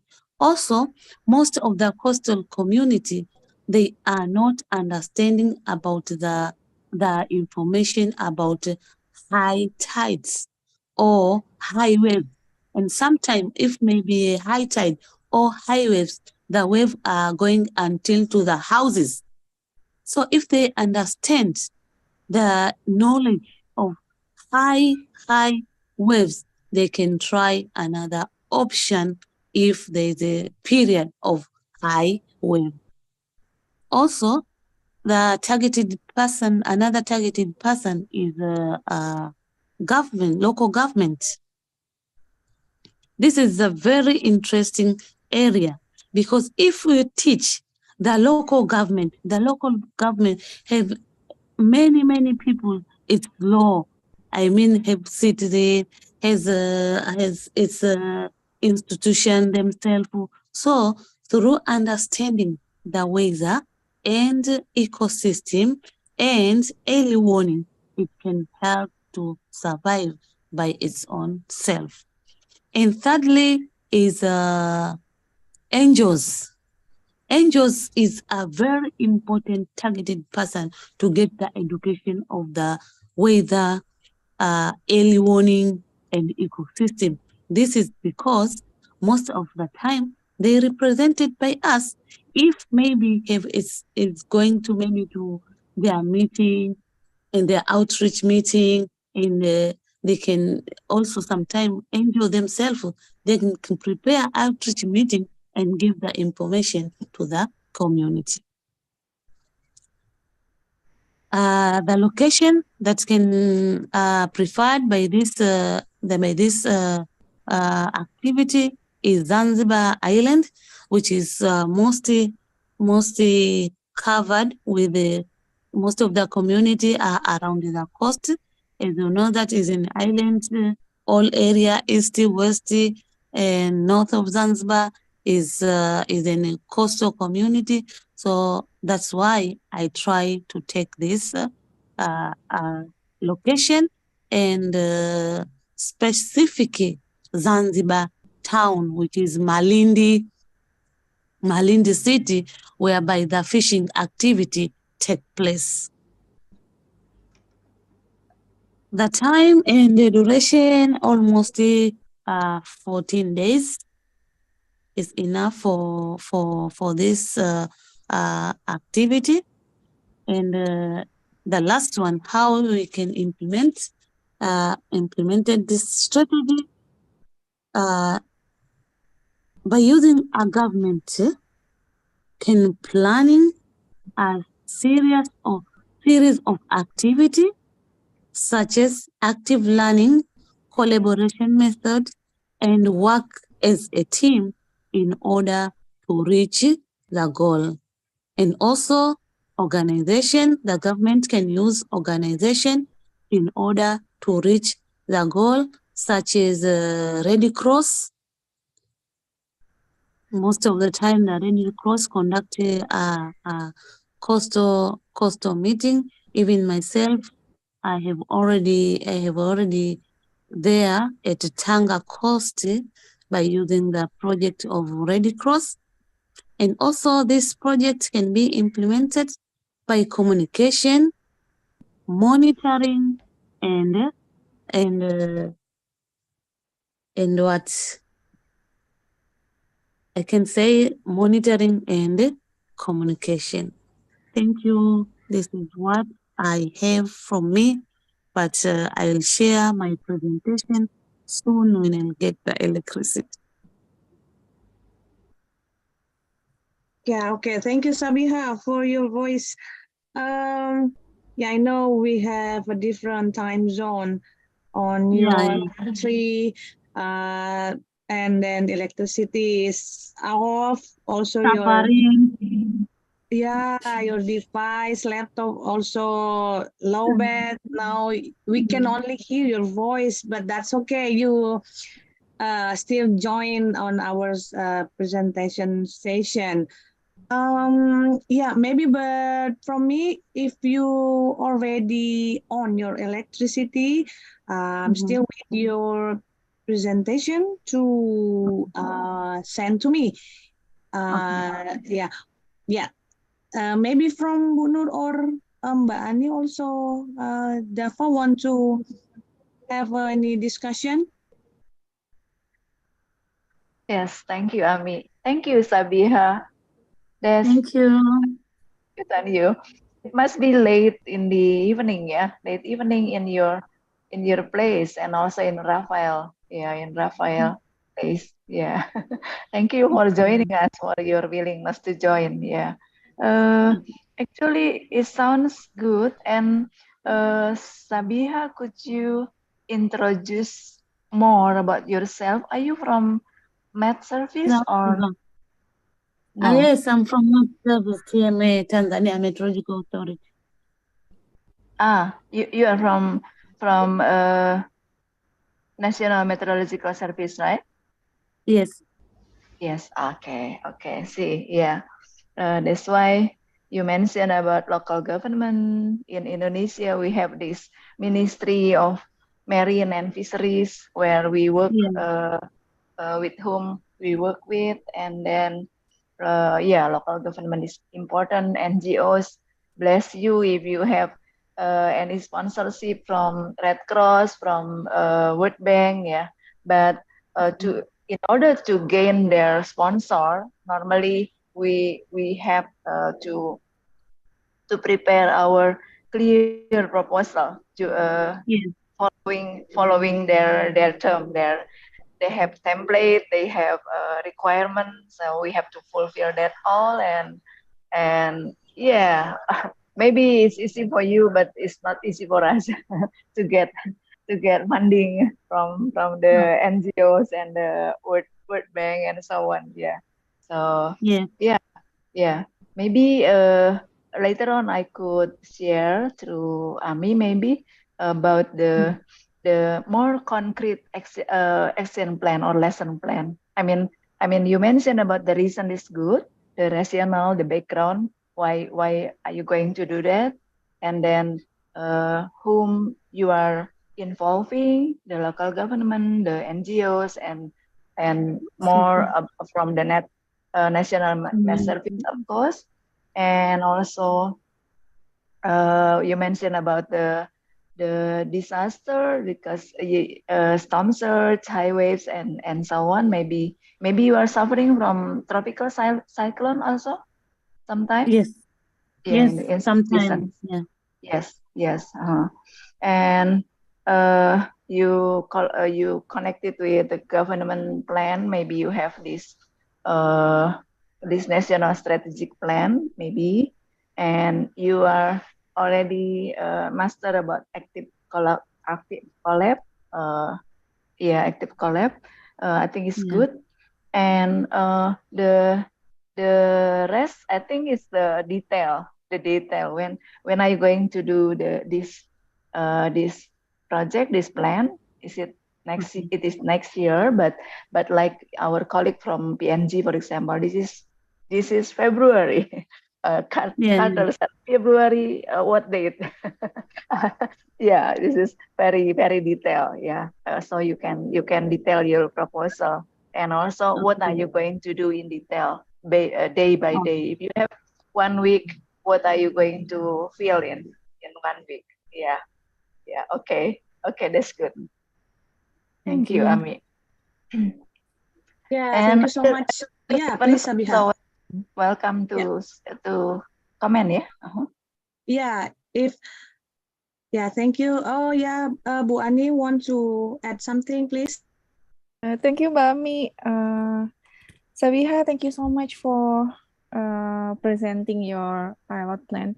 It is really appreciated after you appreciated your hard effort in managing all the situation you are facing currently. So I was really amazed that you can still make it. So thank you so much. And after I hearing your presentation, I think it is a very smart way for engaging with other NGO stakeholders by including the subject related to the environment protections. So you could have more engagement with other relevant institution or NGO, especially to maybe you could also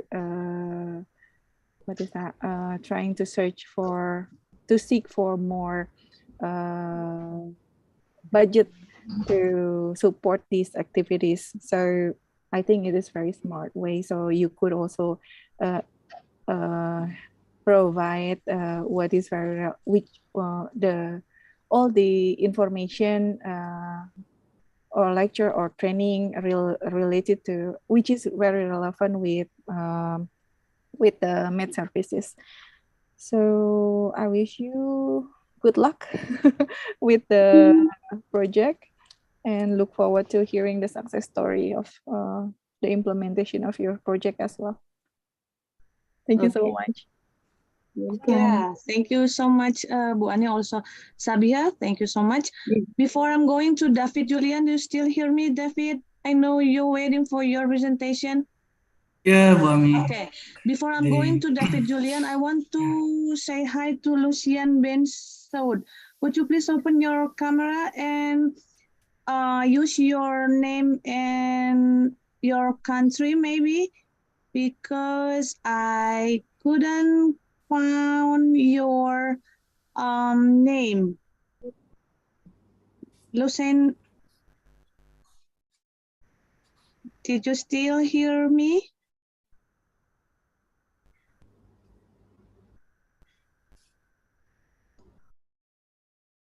Okay, I already sent direct message to you also to ask you, but you didn't reply. That's okay. Now we're going to David Julian.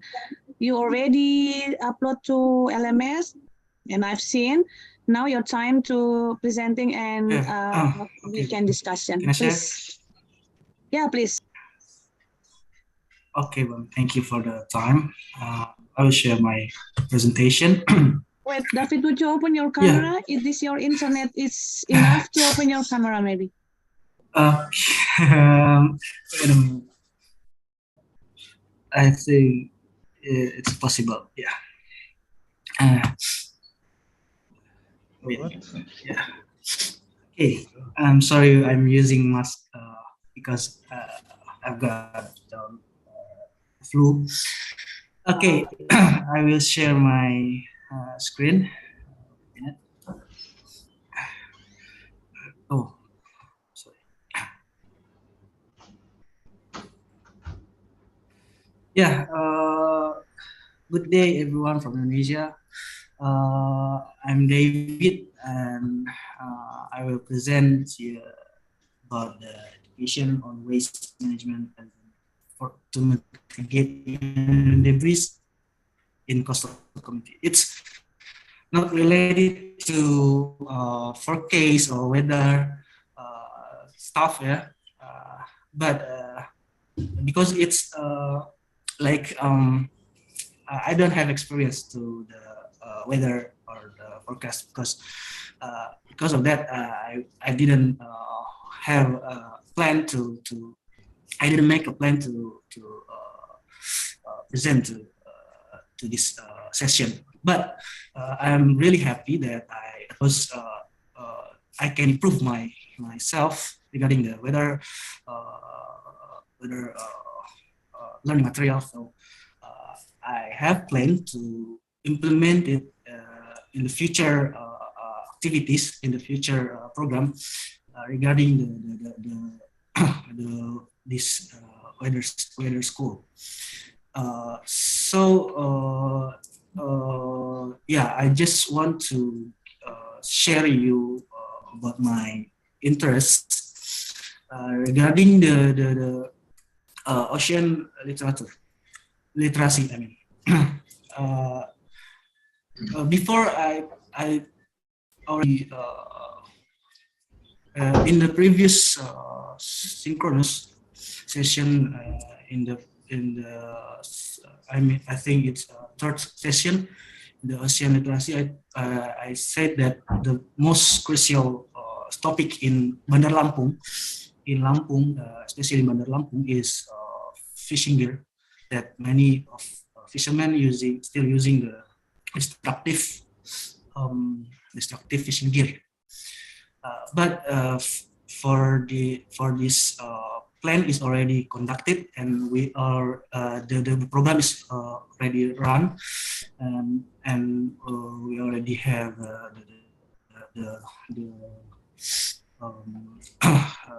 final report. So I didn't make the program that I already conducted. So I just want to share about the program that will be held in the future. Yeah. David, before you continue your presentation, that's okay if you want to off your camera because your internet a little bit suddenly gone. Okay. Yeah. I'm so sorry. That's okay. Because in here the connection is really bad. That's okay. Please continue. Okay. I will continue my action plan. So the action plan name, sorry. The action plan name is education on waste management as an effort to mitigate debris in coastal community, especially in Bandar Lampung. To conduct three activities. The first one is socialization on hazard of debris, and then the training on waste management, such as how they reuse or recycle, or I can say recycle the trash or the waste. And the last one is providing technology to minimize the waste. And this is for the purpose of this program is to minimize the marine debris in the coastal communities. Yeah. The reason why this program should be implemented is because marine debris can impact, can have a negative impact to ecosystem, to human, even to human, even to the coastal people. So the first one is this marine debris can destroy coastal ecosystem, and this already happened in Bandar Lampung. So the targeted program, the targeted people, or the targeted coastal area that will be held, that program will be held, is already have no ecosystem. So it's already destroyed. And then when debris contain the plastic, and the plastic can lead to microplastic. It's of course can be harmful to fish and to human itself.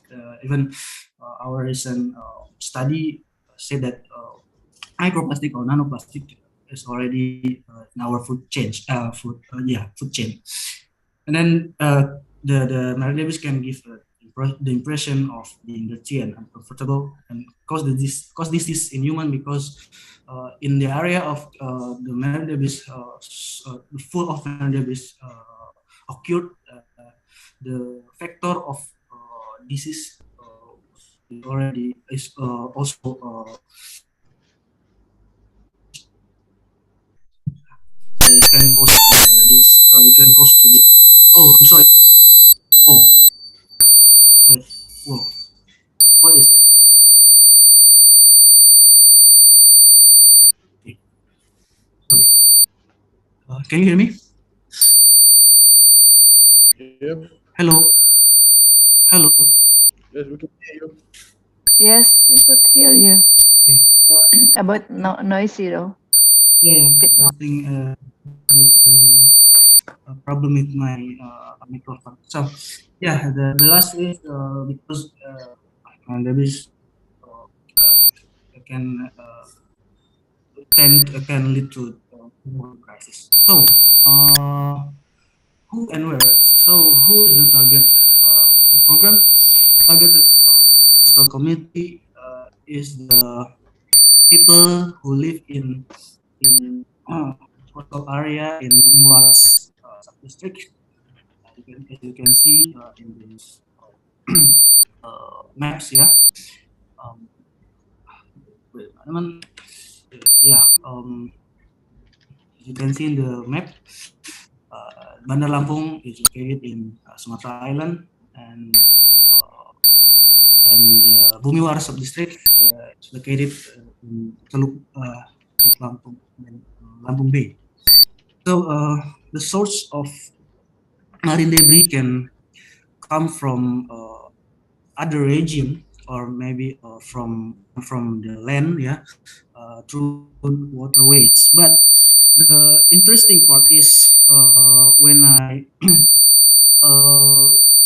conducted the program here regarding the natural disaster mitigation. So I have some interview with local government. They say that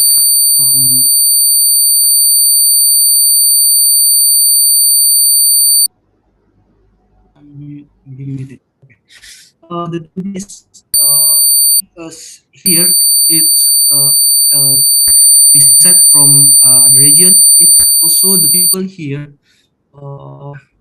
deliberately throw the garbage, throw the debris to the coastal area because they want to make a settlement in this coastal area. So they use the garbage, they use the compacted, the compacted debris, to do reclamation, self-reclamation. As we know, the reclamation use the sand or the soil, but they use how can I say debris to make to do the reclamation. And as you can see, I can show you that in this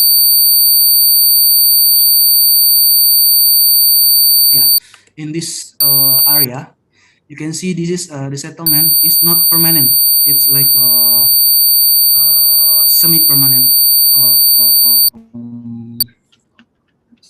building settlements, and regarding the local government, 30 years ago the settlement is not appear here, but because of the transmigration and then the civilization here use the land here, and then until now the settlement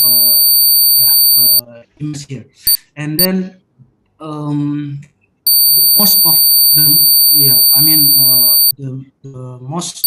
the majority of people here has a profession as fishermen. So they use garbage, they use debris to prevent their ship to be destroyed. So because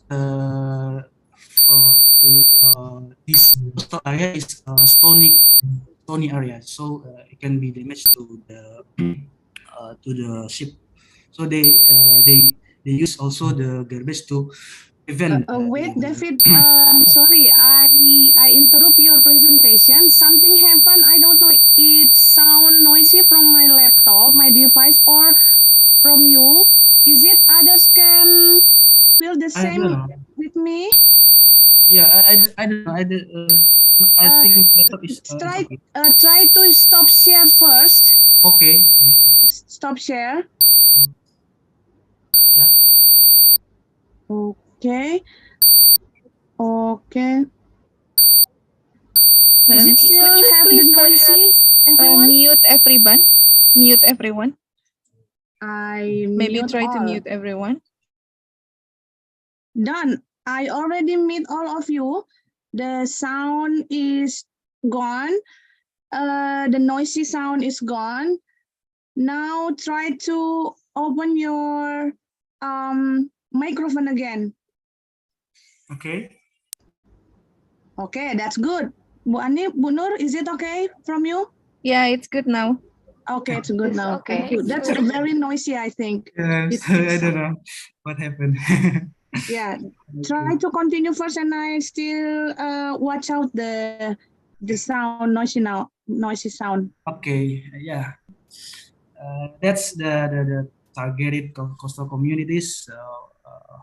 We already have a program here this year regarding that I said before regarding the natural disaster mitigation to enhance the let's say enhance the awareness of disaster alerts, and then we also we also make maps for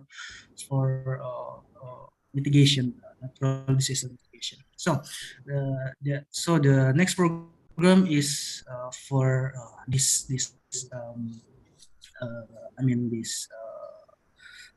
topic, regarding the land. So when the program will be held or will be conducted. Oh, screen is not. not move. Wait a minute. My screen is not move.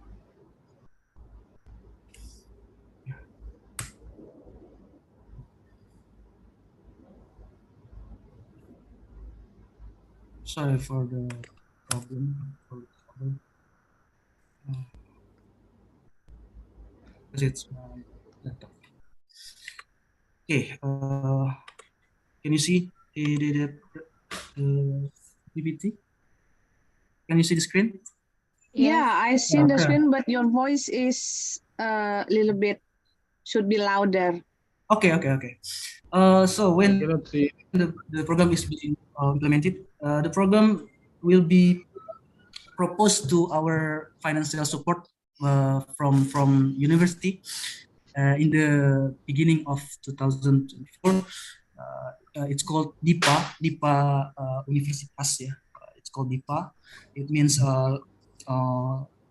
supporting the financial for our program. So this is the community service program, and I will make a proposal to get the financial support.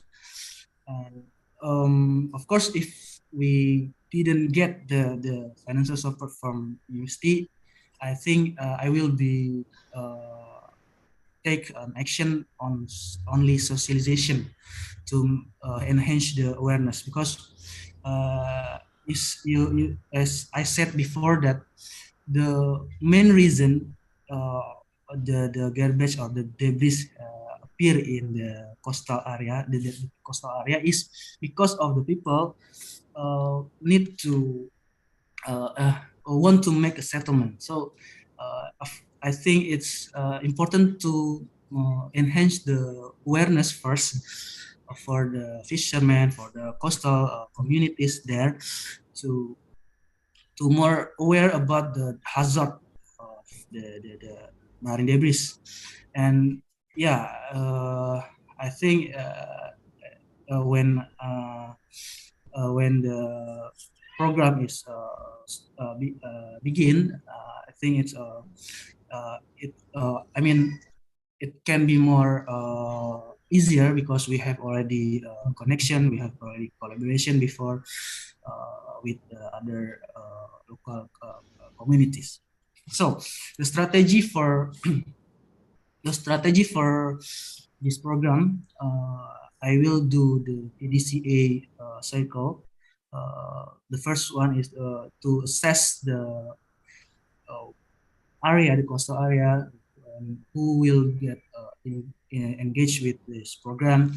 And then, of course, we are not only how can I say, we are not only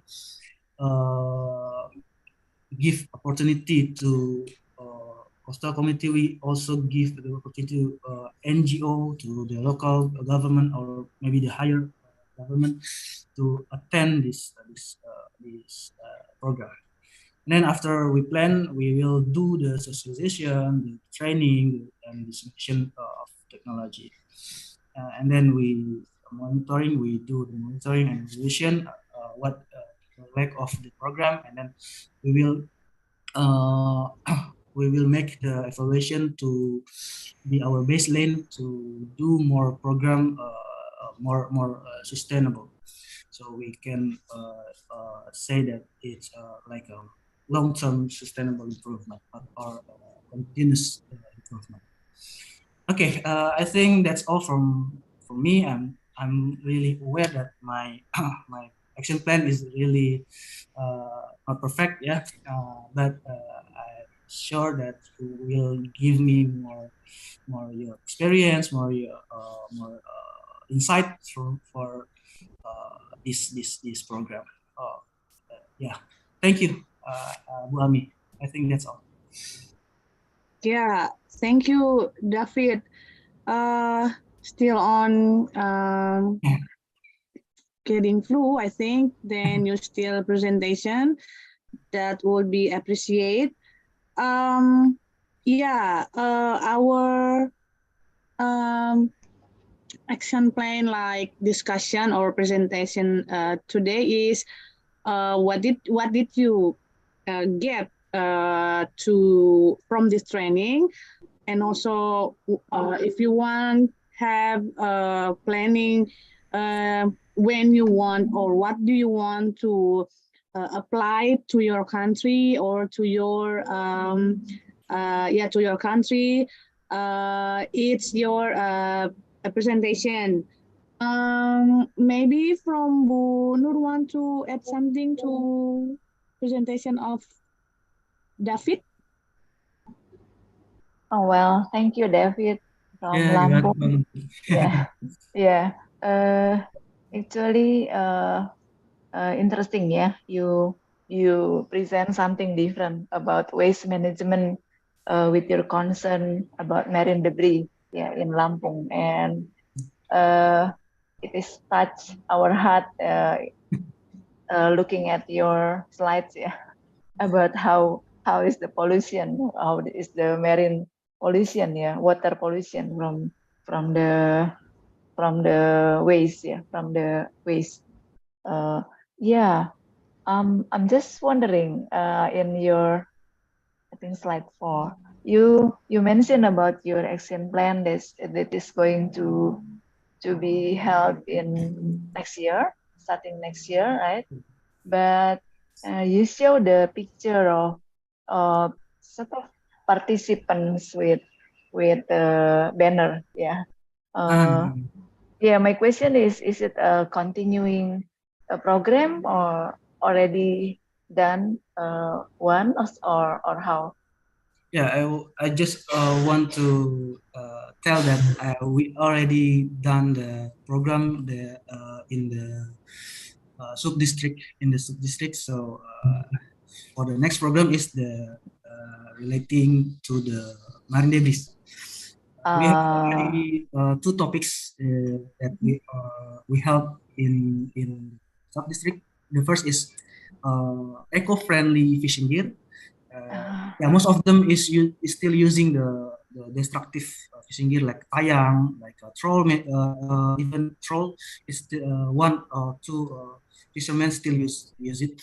And then the second one is the mitigation, natural system mitigation. It's already done, and Yes. it's but the continuous program regarding the the fishing gear is to train how to modify the fishing gear, so so the fishermen can use the old fishing gear, but it can be considered as eco-friendly fishing gear. So we need to train the fishermen, but yeah, it's not in this next program. I mean, maybe in next program. Yeah. Okay, okay, okay. Thank you, David. So you already run one related program with this proposal, right? Yeah. That's okay. I as I said, there is no grade, Yeah. no mark, no bad lesson plan or good lesson plan. That's okay. We are going to share Yeah. here. Yes, But the please. program next program I will consider about the weather school also. So I want to how can I say, I want to learn more about the weather or forecast, yeah, because I don't have any knowledge about it. And Thank then you, thank you. yeah, I will use the course materials, learning material, I mean, to implement or to disseminate this program. I mean, for Okay, the next program. okay. Could you tell us where are you from? I mean, from what institution and I'm what is from your Unila, Universitas Lampung. Unila? I see. Yeah, University. yeah, Yeah, university. yeah. Okay. Are you a lecturer or student or Yeah, I'm active? a lecturer, but I'm shy of being called by a lecturer because I just joined last year, yeah. And Okay. my previous work in organic agriculture, so it's really different. So 5 years I've been working in organic agriculture, and then I applied to the Department of Fisheries and Marine Science last year. And yeah, Yeah. because of that, I can say that I'm really need to improve myself. Okay, thank you, David. Yeah, yeah. Young lecturer then. Yeah. So If I may, everyone, I have just share in the chat box example of lesson plan. Maybe Carter has already got it before, yeah. Yeah, Yes. because this is taken from the last climate field school. It is designed. It was designed for training of trainers. So once you finish, you have to develop your own training. But this is kind of different. But this is just for your view. Yeah. Dava, you got something? Yes, Ibu. I think I also interest with the presentation from David since the topic about the marine debris, and I also have interest about the marine debris. Actually, David, related to the lesson plan design, I think you need to make like a state which whom you will be collaborate, and then which the target community that will involve in this training or in this course, because it is will affect into your lesson, uh like a lesson training program. I mean that it is that this, your design plan is depend on who's your target and how will the the way to effective communication that will you use to explain or to share with the community. So you should make clear, and also you also, I think it's also complete when you also uh include in your presentation on I mean the last slide that you have for action, and then you have like a plan, and then the like what will you do after the training. Yeah, this is from me. Thank you very Thank much. you. Yeah. I will. Yeah, I guess Dava is very right. Yeah, because this is dealing with fishermen or fisher community. Yeah, or coastal community. We are talking about community, so it should be something different from the when we face students in the classroom. Yeah, we have this kind of adult learning session. I think you already passed that. Yeah, these things make you have to improve your communication, because it is unlike your students that they got to listen to you, but you have to interact very well with them. Yeah, yeah. Thank you. Back to Ami. Yeah, thank you, David, for your presentation. I think everyone is already done for their presentation. Now I'm going to ask again to the participant to give the like closing remarks by one of you, starting from our first presentation. Jane, maybe may could be give the closing remarks, maybe the training, the our synchronous, asynchronous, the lesson, your presentation, anything that you want to share, the training that you attending from the first we met on the LMS synchronous until now, please. Okay, thank you, Teacher Ami, for the opportunity to express my gratitude about the training. I am really privileged and thankful that I was accepted for this training, because it is so timely for me, because I'm working on my projects now, along with my duties and responsibilities here in the university, is on working with the fisher folk sector. Especially I am in the fishery sector also. So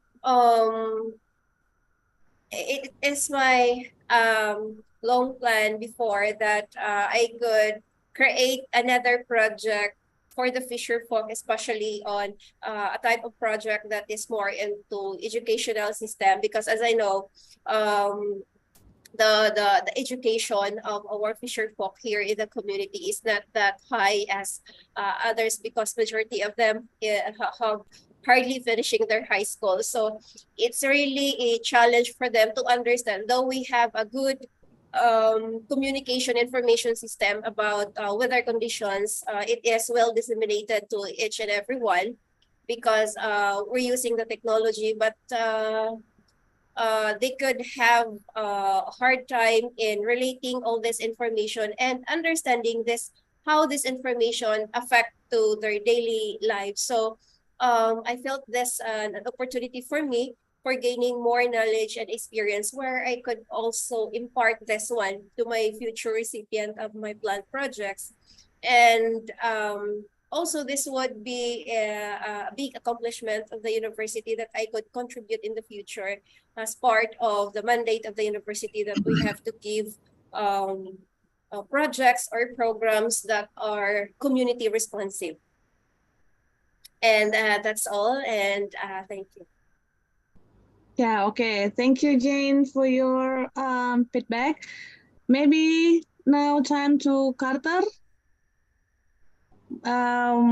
You can give Yes, thank you. your comment on this session. Is there any comment, please? Oh, yes, yes. Thank you. Can you hear me? I still hear you. Okay. Okay. Thank you so much. Once again, good afternoon, everyone.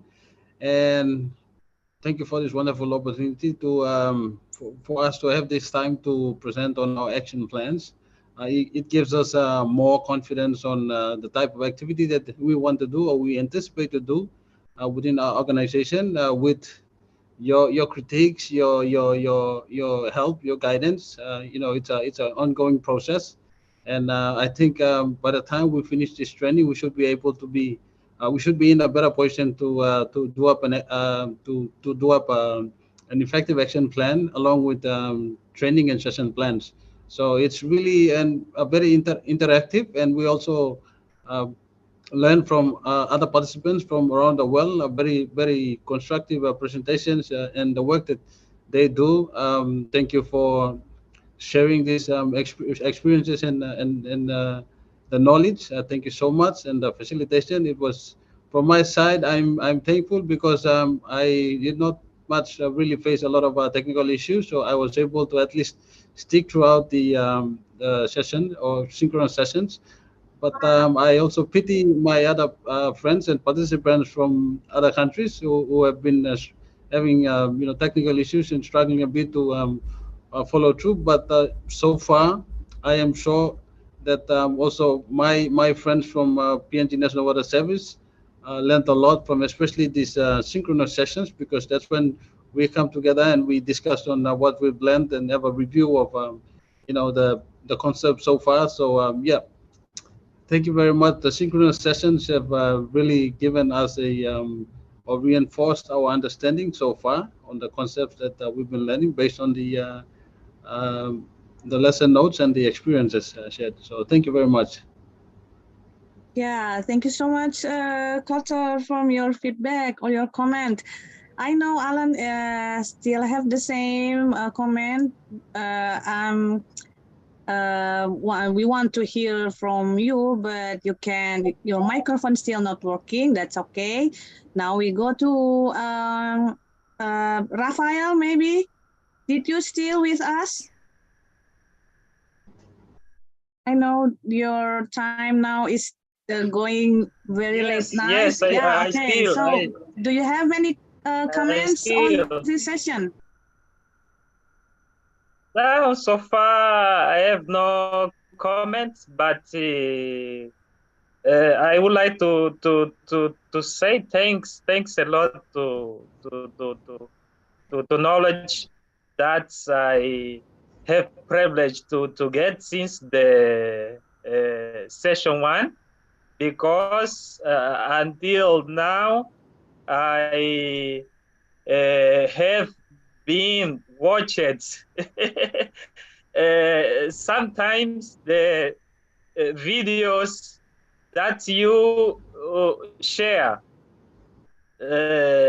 I learn always the knowledge that you share. Thank you very much. Thank you very much. I think these knowledges, this information, I will be implemented in daily professional routine. Thanks a lot. Congratulations once again. Yeah, thank you, Rafael. Now I'm going to Sabiha. Thank you for still with us. Are you still hear our voice? Hopefully your electricity. Yes, I'm here. I'm with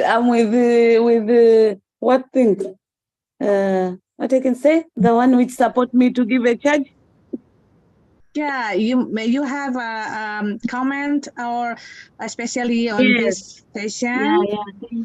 Thank you. First of all, I would like to thank God for give us health and time to participate in this nicely and goodly synchronized and unsynchronized program.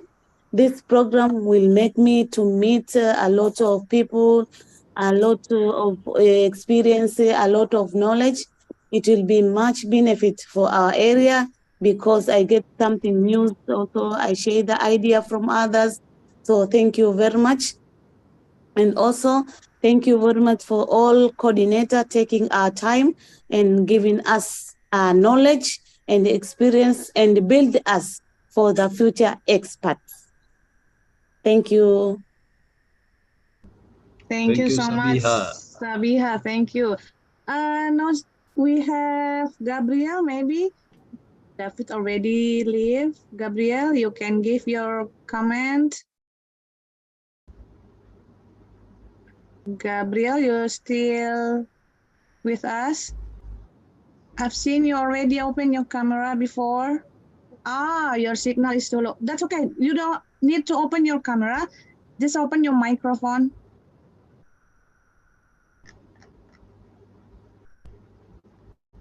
The microphone is only hear your voice. That's okay.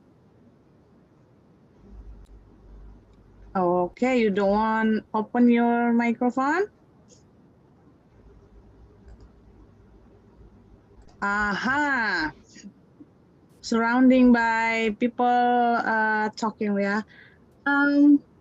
Okay, now Rafael done, Sabiha done, Jane also done. Gabriel cannot open the microphone, and our time is almost done also.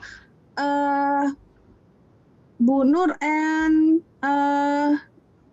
Miss Dafa, maybe you have any like give any suggest closing remarks on this session, please. You are me for that. It might can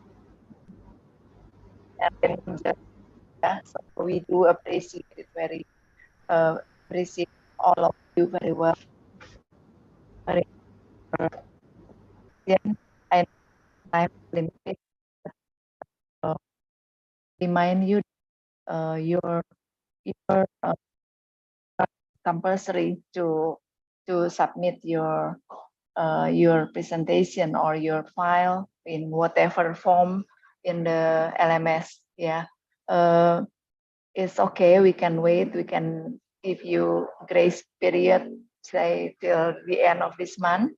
But we don't want any of you don't get your certificate just because you don't submit this one, yeah, I think this is easy. Whatever the content is, if it is good, if it is great one, like you present today, it is good. But if not, it can always be revised or updated. Yeah, yeah. I'm just telling you that this is not the end of our session. So the synchronous will stop here, but then we still keep in touch. I think we shall continue in the next. Yeah, who knows? Carter and Alan will invite us to PNG to witness his action plan. Yeah, to see the dreams come true. Yeah. Okay. Thank you, Ami. Yeah, agree, Bu. Yeah, Miss Dava, our lecturer also who can give many suggest or something to all of us.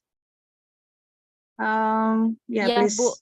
Yeah, Bu. Ami, thank you so much. I think it is like we are not finish our not finish our meeting today, but we open collaborate with all our participants if we want to help the same like the same training because we have a pilot program fisherman weather field school that was running for latest 7 years. So thank you so much for joining this training, and yeah, that's all, Bu. Yeah, okay, thank you. Also for our lecture. Before we leave this session, I would remind you again to, like Bu Nur said before, to upload your presentation in LMS. Jen already, Sabiha maybe, Rafael, maybe you already presentation, but you're not upload on LMS. Carter is already. Alan, if you want to also upload your presentation, we still wait. Sabiha, Gabriel, I don't know, you still already upload until today, but if you're not, we still wait on the LMS. And if you already put your presentation on LMS, I remind you, like Bu Nur said, please, the training, don't forget to, don't always think like training is to get the certificate, but knowledge, get knowledge, or being a knowledgeable person. Like me also, like I'm not in the same background like you, but I get a lot of information from all of you. I'm learning much from you, and we still have the synchronous to like evaluation and closing remarks and closing synchronous on 29, I think 29th, yeah, Bu. We still meet, so please, everyone in here, I will remind you again on LMS, on WhatsApp group, also direct to all your message to attend our closing ceremony, to give you our appreciate to this training. Okay, so from me, don't forget, I remind you again, don't forget to upload your presentation, then attending to our closing ceremony on 29th September. Okay, all participants, Jane, Raphael, Alan, Sabiha, Gabriel, Carter, our lecturer, Ibu Nur, Ibu Dava, also Ibu Ani Arumsari, I want to all of you open the camera for a while to get the picture, and I want to, yeah, maybe Sabiha also. Alan maybe cannot open the camera, so I counted from 1, 2. Yeah, Sabiha, finally I've seen you. Oh my goodness. I'm at home today. Yeah. So let me count it. 1, 2, 3.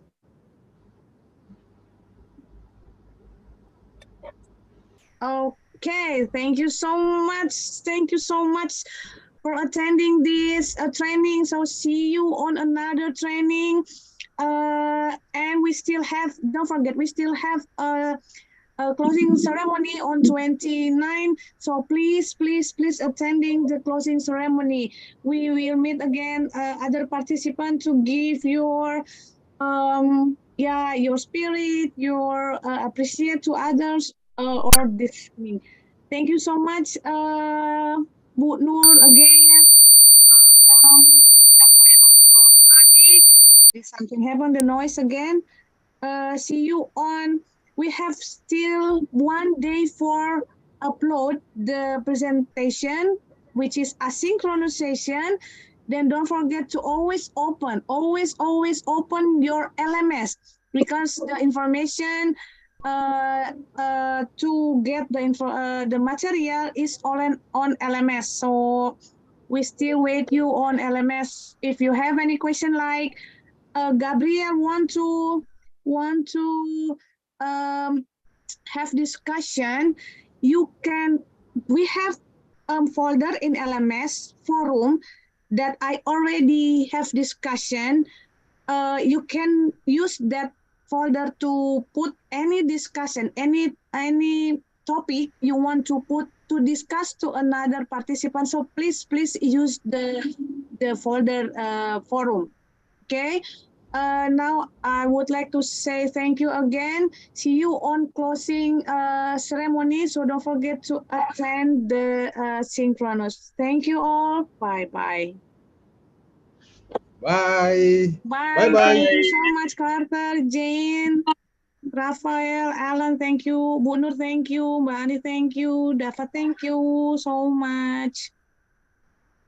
Terima kasih. Terima kasih. Terima kasih also.